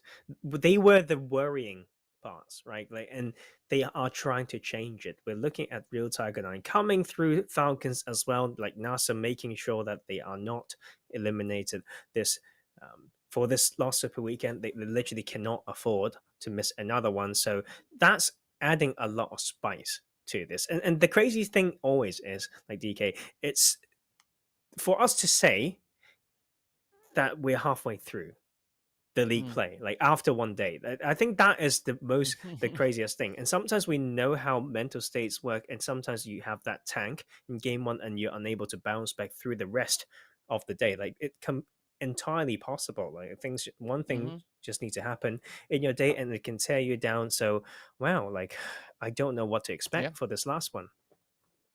Well, we can expect some chaos. And speaking about chaos, we got to look at our match MVPs to see who did the most. And of course, as we move in, we see Gary Boy from Lusail, as well as Rip from Lusail, finishing strong. Of course, Gary Boy coming in with 4 kills. Rip, absolutely phenomenal stuff, finishing on 9 kills. But essentially, Gary Boy doing the most damage there with 1,041 damage being dealt. But Rip finding himself in good positions, just being able to steal kills, of course, bringing in a total of 661 damage. And Aram finishing there with 3 kills and 544. But now, of course, we need to see what those overall rankings look like. And here we go. Moving in, Raad holding strong onto that pole position. 56 points still on board. But of course, the side of RICO Infinity taking up into second. Still same as where we saw them before. But a beautiful jump actually coming in from the side of Lusail, who is sitting in 16th place. before this match, now jumping up all the way into 4th. Very, very nicely done. But there is one thing that we need to address, right? Is that there are some teams that are still at the top of the table that haven't played their last game. Like the side of Lusail and RICO Infinity Falcons, they are done for today. So we'll see them again tomorrow, and they'll have a little bit of a different map order. But man, like this is looking very, very spicy. Yeah, I mean, Group A really performing strong here today, all finishing pretty high up on the overall standings for this league play. But now as we move on to the second page, this of course still allows the teams sitting on the second as well as that last page to still catapult themselves up onto the first. I mean, we saw now it was really doable, especially with the players there from Lusail making quite a considerable jump just in one single game. One match is all it takes. One match is all it takes. And this is going to be the final match for the rest of the lobby, as you pointed out there, of course. RICO Infinity, Real Tiger 9, Falcons, as well as Lusail, they've wrapped up their play for the day. The rest of the teams still have that opportunity to try and push and see just how far they can get up the overall rankings. And of course, as we move on to our final page, this is where we see the players here from Road to Glory, SCYTES, Triple Vibes, and Revolution. Now, I don't want to make any predictions just yet, as we know this is just the first day. Yeah. But definitely the teams sitting in these 4 slots, these 4 teams, they need to look to bring it all back together tomorrow. I mean, we want to get into that final super weekend. Yeah. Let's break it down this way. Like, out of these 4 teams, 2 were those that poorly performed in the Super Weekend 2 that we predicted maybe if we follow that trend that they cannot shake it off, and then week 3 can still look bad. But we've also got 2, Road to Glory and Triple Vibes, that they still fail to shake off what they've missed through, missing like the second Super Weekend. So there's a lot of things that we're looking at right now. Of course, one big game is all they need. Yeah, one big game is all it will take. But of course, speaking about big games, we still have one big game still to come, and that is going to be our final match of the day, which is going to be taking us all the way back onto the bread and butter. There we go. Bread and butter. Amazing. Of Erangel. Yes, we got it done. Pulled through. But of course, speaking of which, we are going to be jumping into a quick break while we get our final match locked and ready to roll. So be sure to stick around. We'll see you guys back in a short few minutes. Don't miss it.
Hello and welcome back to PUBG Mobile Pro League Arabia Season 2. My name is DK. With me is Professor Tarzan. And speaking about professors, we're going to be looking at upgrade performance and upgraded fun. Celebrate your winning spirit with the brand new Oppo Reno 6 series, the designated smartphones for PUBG Mobile, Middle East and Africa Esports in 2021. Now, Tarzan, it is time for our final match, the final showdown over on towards Erangel for the day. And of course, speaking of which, we're not going to be wasting any time, Tarzan. We're going to be jumping into the match to see what the teams have, where the flight path is coming in, where that zone is going to be popping, and it's coming in. Ooh, we're going to have a lovely southwestern zone as it's making its way in, went straight over towards that Sosnovka military island. So this is going to be a very interesting finish to the day.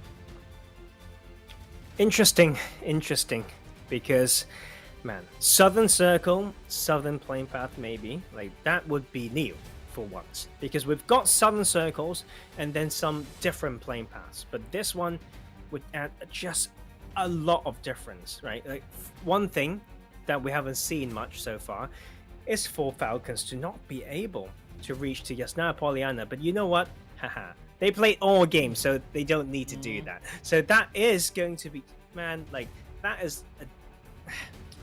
Why do things happen like that? I really want to see them in, you know, in this game, so they need to go for something different or whatnot. But yes, very, very sudden. We need to wait for that phase one for us to deduce some different things here. But you know what? No! KURD Squad with their adjustment, you know what? It's just the secondary drop spot, adding a lot of pressure to that southwestern side. And look at the circle, not even touched, you know, half of them. So we may see some white rotation into the eastern side, but this is not too similar to what we've got before. But we're back to some very key positions historically. North of farm, we've got shelter, we've got Potato Hill, you name it. That will be quite important. I think it'd be safe to relabel it and say we've got either Falcon zones or Southern zones. Yeah. But fortunately for the lobby, Falcons aren't here, so Yasnaya is safe for the taking. But speaking about taking, I mean, ABIAH are going to be finding themselves essentially up for grabs with a few points here if they can get these shots in towards Twisted Minds. I think I also am looking at Rad because they're leading the charts and they've only played 3 games. So if they can get even more, that would be amazing. Like, they can practically take a rest day tomorrow, but I don't think that's good sportsmanship. But you know what? To keep your... you know what? They're definitely going to play. But so we need to see how they play this one, because after all, we know the style that they've been playing with. And then it's not the types that can be like all too sustainable, highly reliant on circle or whatnot. But early fights right here, Twisted Minds are not afraid of them. Yep, nothing better to start the day off with a bit of a bra bra taka taka, and up comes the shots. The bison now getting put to use here. Pew, pew, well, pew. with that, yep, a quick pew pew over on towards M7 there, as Wade comes through. You know, gives him a high five. Not the kind of high five he was looking for, but well, either way he got it. And now it is now it is time to see what the teams are going to do. I mean, we've lost our first player in the game so far. Really exciting engagement to get into. But now, you know, the expectation is there. We need to see what the teams are going to do and just how far they're going to look to position themselves, and could we potentially see a few teams making a dash up in towards that Yasnaya, Saverny, Stolber kind of region. Ooh. And you know what? Give us some power, huh? With that flying glider. I just love this. I haven't practiced it, so I have not fulfilled the promise when we last spoke about these, because I'm terrible. And it's great to land in this. And you know what?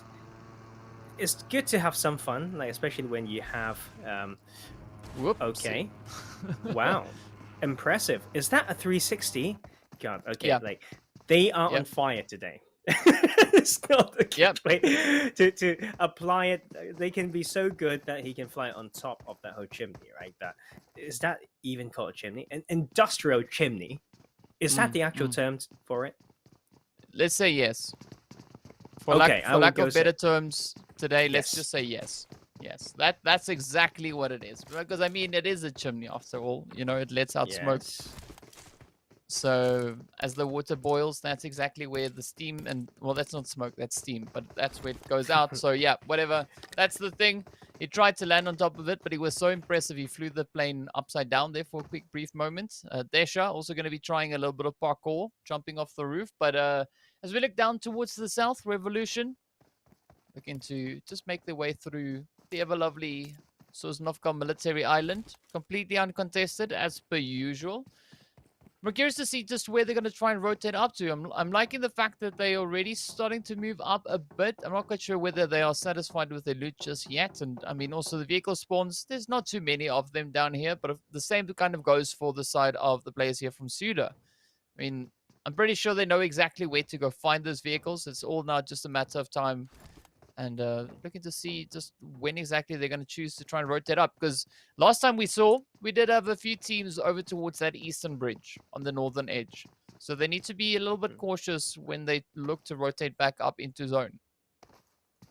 Yeah, I think the interesting thing here as well, as always, I think it will continue to amuse and intrigue me, is for teams to not take a chance onto these teams that go to the southern island, right?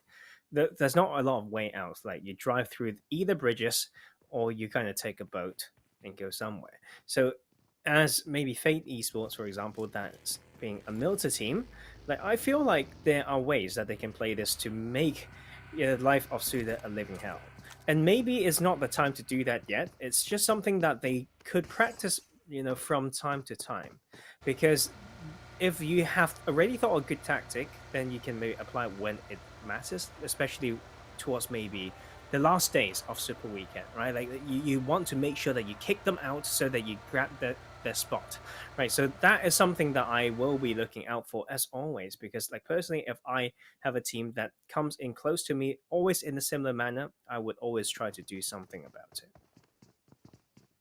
Well, we're gonna have to wait and see because as far as I remember, I think the players there from Fate actually dropped over in towards Georgia Pool, so it's gonna be quite the lengthy rotation if they are to move all the way towards that whole Malta region. But meanwhile, players here from iKURD Triple are gonna be looking to push up a little bit, slight tad bit. But of course, the blue zone is making its way on through. The sites getting caught up in towards Primorsk. Now needs to try and find that rotational path back in towards zone. And it's going to be interesting because this whole western front has quite a few teams, well, that we saw in the vicinity. Of course, not quite sure where the team there from KURD Squad as well as Cryptics have rotated up to. We did see, of course, the players there from Triple Vibes making their way up in towards the zone. But also KURD 12, they were holding close towards that western bridge, and now it's time for the rotations to come through. YaLLa also dropped up into South George. It doesn't seem like we can see them rendering in anywhere nearby just yet, so it could maybe be safe to say that they've also rotated up, or they've just gone off a little bit further away. Well, we'll need to find out later on, and for now, vehicle issues could be a bit huge, like for South Fate Esports. I'll tell you guys why. Like, I think for this given circle, it's likely that some teams would jump slightly earlier, especially for the teams who love Rozhok and all that, and rotate through like Gak and Ruins already and take those cars away. So for Fate to not come closer to, find that resource a bit earlier, it could be scary, but they got through it no problem anyway. And it's good to see SCYTES, getting into Primos. They know they're basically taking away the Real Tiger 9's drop. I can, actually say that it's likely for SCYTES to not perform so well in this tournament because they don't want to clash with another team that has a similar drop spot as them. So we don't know yet, okay, but right now they definitely can play this game this way. And I mean, it's not the first time that they have to face this similar issue, and they've been qualified to the Super Weekend without huge issues. But you know what, performance definitely not there yet. Yeah, I mean, now we look to see what the teams are going to bring in and who's going to be the team to step up and perform. Actually, looking at that zone shift, it just sent us up so nicely on towards that whole kind of farm Potato Hill region. I'm curious to see what the teams are going to be doing with that. Of course, we did see The players there from SCYTES still trying to rotate in from that far western side. Meanwhile, KURD Squad and Fate were hugging that edge over on towards the west. iKURD Triple right here alongside the players from Triple Vibes. So they could maybe look to triple their efforts over on the west. We're not quite sure just yet, but it's almost a centralized play. Potato Hill completely open. So you can see the players here from ABIAH now taking aim towards the side of Twisted Minds.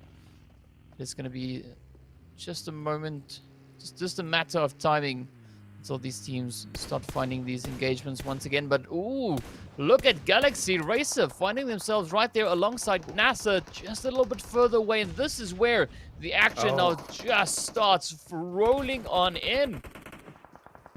Neutral fights for sure, and that is a very, very quick one. We didn't know how it started, right? So maybe we need to go back and watch, some contents, because I follow these players, and it's actually great. Like, for whoever's watching, they are an English-speaking team. Like, when they actually play in, their comms in game are in English, so you learn a lot, and they keep all of that, from PMPL gameplays as well. So want to go back and see how that happened, but seems like that's just a neutral fight, and Galaxy Racer is just more, in place, and with the mentality to switch into that mode straight away. Very, very quick team fight. Probably one of the quickest that we've seen, in this tournament so far. And yeah, great compound to hold, this phase, and allows you quick access to other power positions. That was so effortless from them. I mean, they moved up so confidently. They were just like, don't worry, we know where they are. Done. That's it. Job done. Yeah. So again, Galaxy Racer just showing their skills off a little bit there. Not quite sure what was happening through the previous matches in the day, but that's the kind of Galaxy Racer we want to see more of. Yes, I mean, we wouldn't expect anything less, right? But after all, it's still not this type of fights that we are worrying for them. It's about these macro rotations. Like, just weirdly, I don't know why, it's just the past week that they have such issues, so let's see how they hold their own guns. And right now, SCYTES getting to drop into somewhere that they've been pushed away from, and I mean, coming in with a different rotation paths as well, taking a different type of fight, and now 1-for-1 seems to be the situation when it comes to no one confirmed yet. Nope, there was one confirmed for iKURD Triple. Just about Ali trying to relieve the tension in here. Still a very good spot, to be fair, for this circle. Going to that western side, Pochinki is basically all in. Yeah, I mean, Pochinki could be quite the favorable spot to play, depending, of course, on what the rest of the lobby does. But as we did see, that zone has shifted up, and, it just kind of stays over onto that whole western side.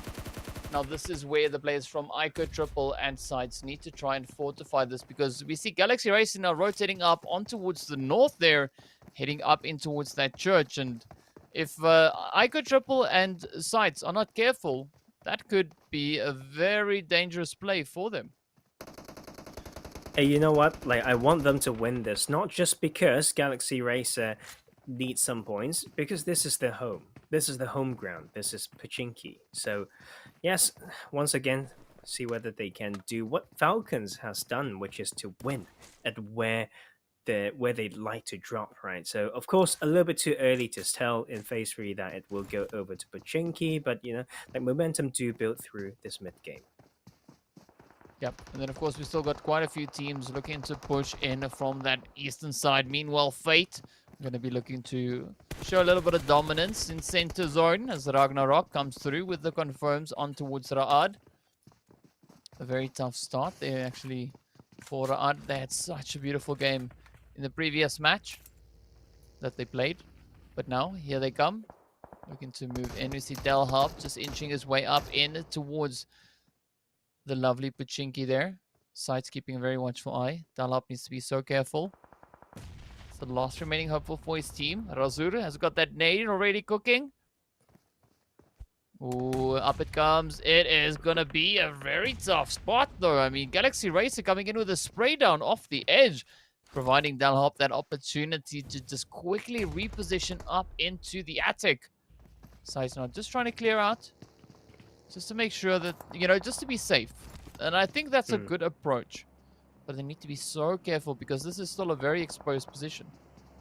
Yeah, I think it's great, like for SCYTES to just send 2 back up to outside of the tunnels, because those are just extremely hard to get out of if the circle keeps going to them. And they've been playing loud anyway, and now smokes give more info. So it's about taking a quick action in here. And I think like what they don't know is who's in that building. So to clear it is important, you know, like they won't know that it's a solo player. So waiting for this shift to happen, I think it's going to put, you know, these teams to the test. I feel like it's going to be a hard one. Yes, in fact, it's extremely hard. The amount of hard covers just go down to almost 0. Yes, we've got a few in that site there, but that bottom left or southwestern Pachinki fields all in there, and teams just forced to go back to these other spots. Triple Vibes are in position to grab some points only if they know how to control a good split, a sensible split around Potato Hill. Yeah, I mean, the players there from Triple Vibes, they could actually be pretty golden, right? Because Potato Hill, looking at the way that they are spread out there, I mean, if they're able to maintain control of that, I'm pretty sure they'd be quite satisfied with how that could turn out. But now we see the rest of the lobby all getting ready to push a little bit closer, but that actually alleviates a lot of the pressure for the players there from SCYTES. You know, they don't have to worry too much about teams now moving into Pachinki and them having to try to defend that. They can now focus on just securing themselves in the zone. And they don't have to rotate up too far. Meanwhile, we will see the players here from Revolution and SUDOR having a little bit of an exchange. Both trying to get a bit of a spray down through. But Katan comes in for the side of SUDOR over onto Revolution. Now turning the tables. Up comes Clever. Looking to rush in. Oh, spots out a Bud. Oh, but down he goes. Takes quite a bit of damage, but manages to stay alive. Saif is trying to come in with that flank. Is he going to try? Is he going to be able, though, to pull it off? Rough one for Revolution so far today. I mean, yeah, they made it to the second Super Weekend, and but didn't do extreme that well. Right now, these small skirmish are important. Not easy for easy right now, but here comes the flank from Smoker behind the smoke, and here comes more support. This could be a great turn for this team. Yep, 3 OBD now. The last remaining hopeful for the side of SUDOR. The confirm comes through onto his teammates. The grenades getting sent over from him. 1v3. It's quite a bit of a skirmish. The zone is also inching its way forward. It is the 4th phase zone. So it is going to be a slight tad bit brutal. So they need to try and conclude this fight sooner than later. But here we go. Revolution now disengaging, getting ready to move as Blue Zone comes swooping in. There we go. 3 OBD manages to survive this phase for the time being. But now he needs to get in. YaLLa, of course, lying in wait up ahead. Which way around is he going to try and rotate? It's going to be a very, very tough call. That Blue Zone just biting at his heels. YaLLa holding a decent position within the zone. Defending the south. But look at Revolution. Looking to set themselves up. They know the 3 OBD is going to have to try and make his way in. Got a pretty good idea of where he could be in general terms. But will they be able to spot him out? They need to be so careful as well as the players there from KURD 12 holding up right there alongside them. Easy. Oh, could maybe be an easy target. Yes, he's been spotted. 3 OBD. Looking for confirmation. Doesn't want to strike just yet. He wants to find out where the rest of the team from Revolution is. Oh, there they are. They spotted him out and sends him packing right back into the lobby. Of course, the zone moving up once again, staying on the side of Potato Hill. Yeah, I think there's a different way to play that solo game there, but Revolution is trying to just grab kill after kill. And I think, like, K-12 have not been having the best day that we want them to have. I mean, they've been playing so loud, Revolution, on this side, and K-12 just doesn't respect the sightlines from these, like, very textbook areas, and that could be the second knock coming through. Smoker will need to get back into cover, though. Like, after there are rotations to make, if they didn't get in soon, it can be taken away on the southwestern edge. Now the pressure is on. They need to try and get into position. YaLLa also trying to make a bit of a play, just holding on the edge of blue. can see the players from Fate positioned on that western side of zone. Meanwhile, up north, the players from Cryptics coming under a little bit of fire. Nothing too crazy just yet. But up comes the plays. YaLLa looking to push. They find a few angles on towards Revolution. Getting ready to move. Will this be the play for them? Come on, inching their way up, Yusuf. Nice play. Oh, but he gets spotted out. Oh, come on. Just barely makes it up behind some hard cover. Easy. Now facing quite the challenge as the spray down comes through from Yusuf. He gets spotted and, of course, gets knocked right on down. The rest of his team, they now have such a difficult position to play. And, of course, SCYTES themselves also now getting eliminated. Man, that was not the play to make for easy. Like, you don't have the numbers advantage. You have an off angle, it's unresettable. Your escape path is completely open. So that is some mistakes that cannot come through. That could be the type of mistakes that this team have been making when they are not on screen. That caused Revolution to be at the bottom of the table right now. But we will have a Pochinki, just a potato hill finish, and still with some Pochinki grounds as well. But hills are getting saturated real quick, and the congestion really is on that northern side. Yeah, there's a lot of pressure coming in on the north here, and this is where the players from Twisted Minds now need to be so careful as to how they position themselves. They need to be very watchful of those angles. But up comes Wade, tries to get the spray down in towards Cryptics. Cryptics now getting ready to leapfrog their way up into zone. They've taken quite a bit of damage. Not the most favorable play here, but they gotta do something. Of course, now this opens up the opportunity for the spray down to come through. The players from Twisted Mind strike down. Of course, with that, we also see the players from the KURD squad getting eliminated. Pressure is on Cryptics too, biting the dust. Now, Road to Glory left to try and defend up in the north. Just trying to get ahead of the blue for the players here from Triple Vibes. Applying the pressure, making it so tough for them to find a safe rotation, a safe angle into zone. Twisted Minds taking a few hits. There we go, Vigors getting downed. Triple Vibes playing this one absolutely phenomenally. But will they be able to continue with the punches? Twisted Minds already sitting on 9 kills, Tarzan. Doing extremely well. Like, this is the team that we thought that really impressed us with this style in week 1. And it's great to see them back into the shape. And you can see K12, we talked about them not respecting some other players' sightlines, and now they're holding a spot and doing things that they could not possibly, absorb themselves. And right now, like, YaLLa's taking that fight when they needed to, but Road to Glory, we almost forgotten about this team because of how stealthy they've been playing. And this is probably one of, those teams that have not shown the ability to do more. All right, but now the pressure lies on Zizal, I guess it is, trying to make a bit of a play. I see an L in there somewhere that just throws me a bit off, but the pressure is on. Twisted Minds having 2 players knocked down already. Oh, cheeky shot coming in from Triple Vibes from Mars. He puts the spray down in. Lord, of course, defending their position. Finds the hits right up into Twisted Minds, but now, puts himself out in the open. The players here from Triple Vibes just being presented with kill upon kill upon kill. Insane place. But now up comes Fate. Sawi finds the angle. Oh, come on, Twisted Minds. Yes, down they go. Well played, Fate. Oh, so on fire with that spray down. And of course, they continue to reign as they now try to bring in the shots towards YaLLa. You see Powerful down below, but Triple Vibes right there alongside them, also looking to strike. Who will be the team to bring this one home, as only 4 now remain. Vibes and Fate sitting on 9 kills apiece.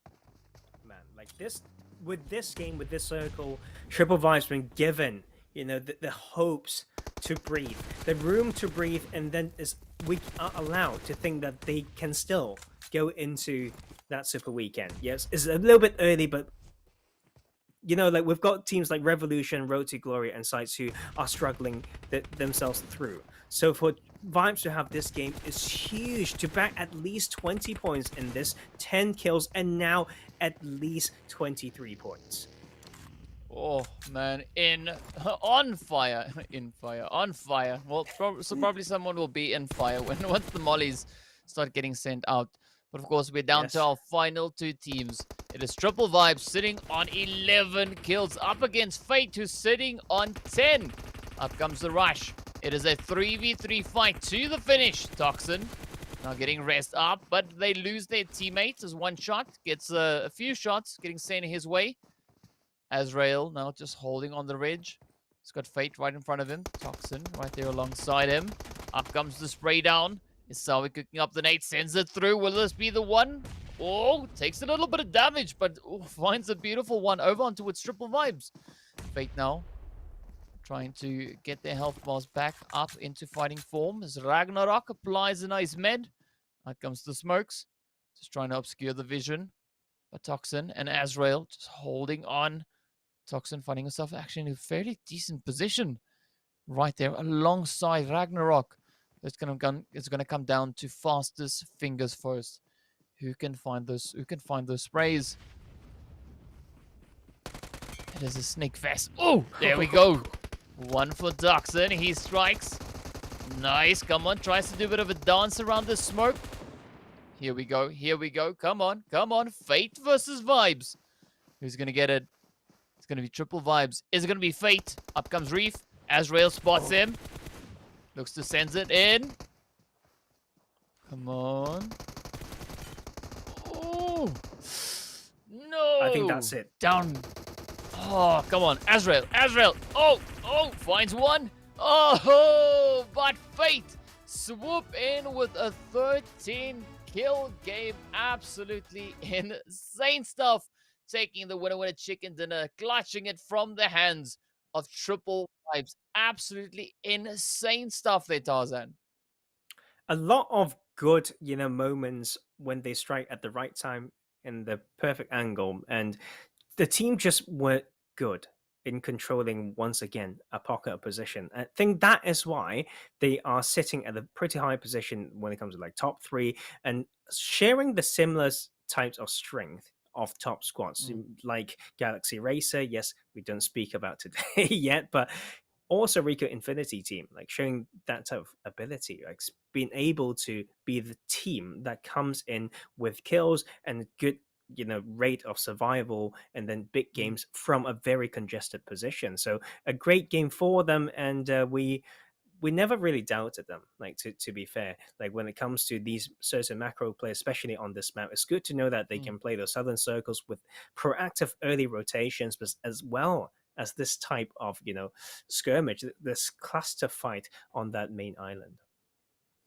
Yeah, well, it was quite a bit of a cluster fight. Now we get ready to move into our match rankings to see what those cluster fights have resulted in.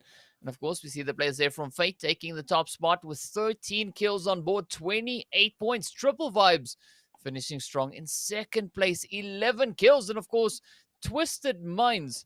I mean, take into consideration, they were sent out in 5th, right? But they were able to bring in those 10 kills, which keeps them up in that 3rd place. But in fact, all 6 of our top 6 teams finishing strong on those double-digit points. But I got to give it to Triple Vibes. A very surprising play coming in from them. I mean, they really stepped it up in this final match. And I mean, I'm hopeful to see even more insanity come in tomorrow's games. Yeah, I think the insanity really comes in when a few teams that could be, on that bubble right there.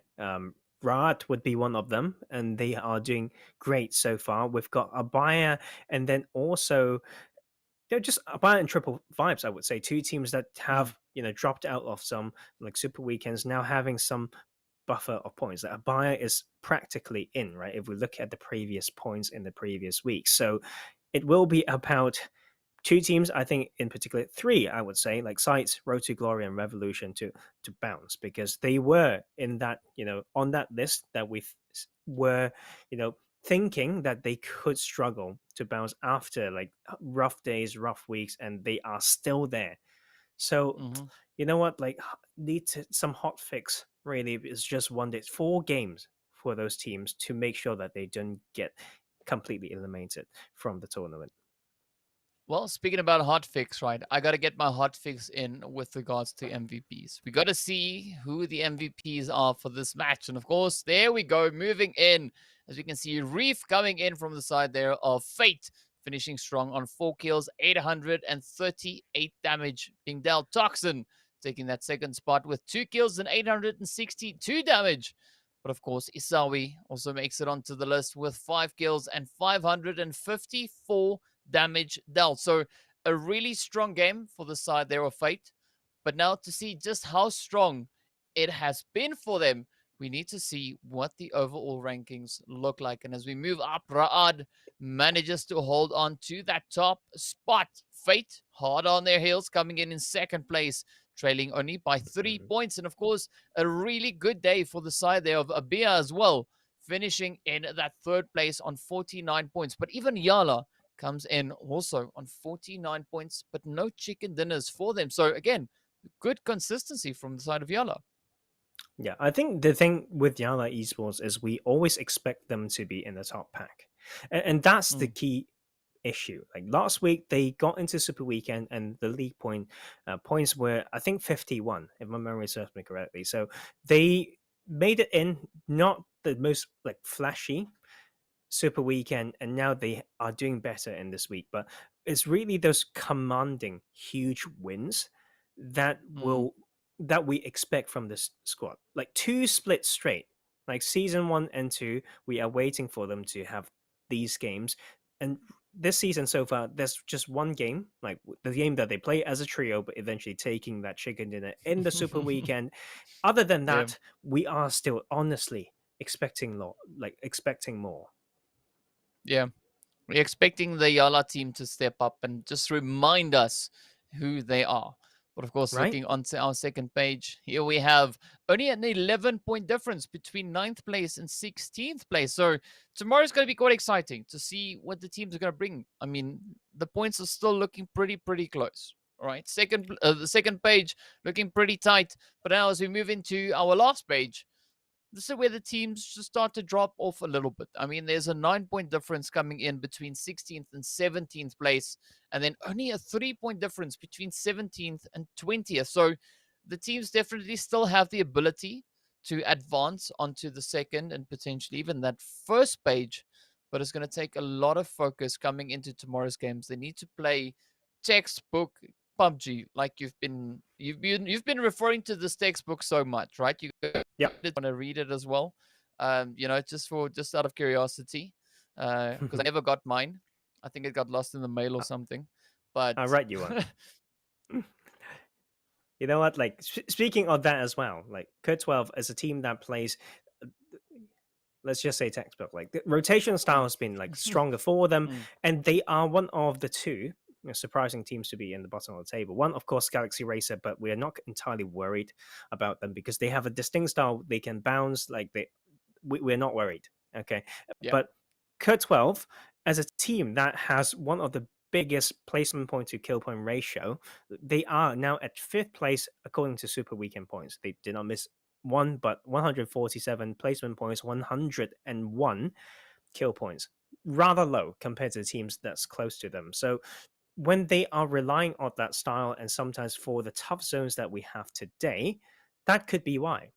DK, like, it's not down to you to out rotate the zone. Like, it's pretty much set for some of these games that we've seen today. So they need to pick up a different type of style if they can. I always say this: it's easy to say, like, easier said than done, basically. Like they've played around this style for so long that doesn't give them, we have almost never seen them with a chicken dinner with double-digit points. Like, it's, I don't think that's entirely right, but it's so rare that we have no memory of it. So that could really explain why they are there, and would suck if we didn't have them in the Super Weekend. But if we have similar zones, if they are just the similar them, it can happen. Yeah, well, obviously it's one or two things that they need to improve on. Potentially, we'll see a little bit of that coming into tomorrow's matches. But of course, on that, we are going to be ending it here for today. Thank you so much for everyone for joining in. I hope you had as much fun as we did. Shout out going to all the teams. You guys have been absolutely insane. Of course, big shout out going to the production team. You guys are always amazing, especially with chasing down those gliders. as Tarzan always enjoys quite a bit of that. Thank you to Tarzan as well for the casting here today. We've had a fantastic time. Hope you guys enjoyed it as much as we did. And we look forward to seeing you all back again tomorrow as we continue with our second day of League play. So be sure to join back in same time, same place, and hopefully even more PUBG mobile action. So stay safe. See you all later.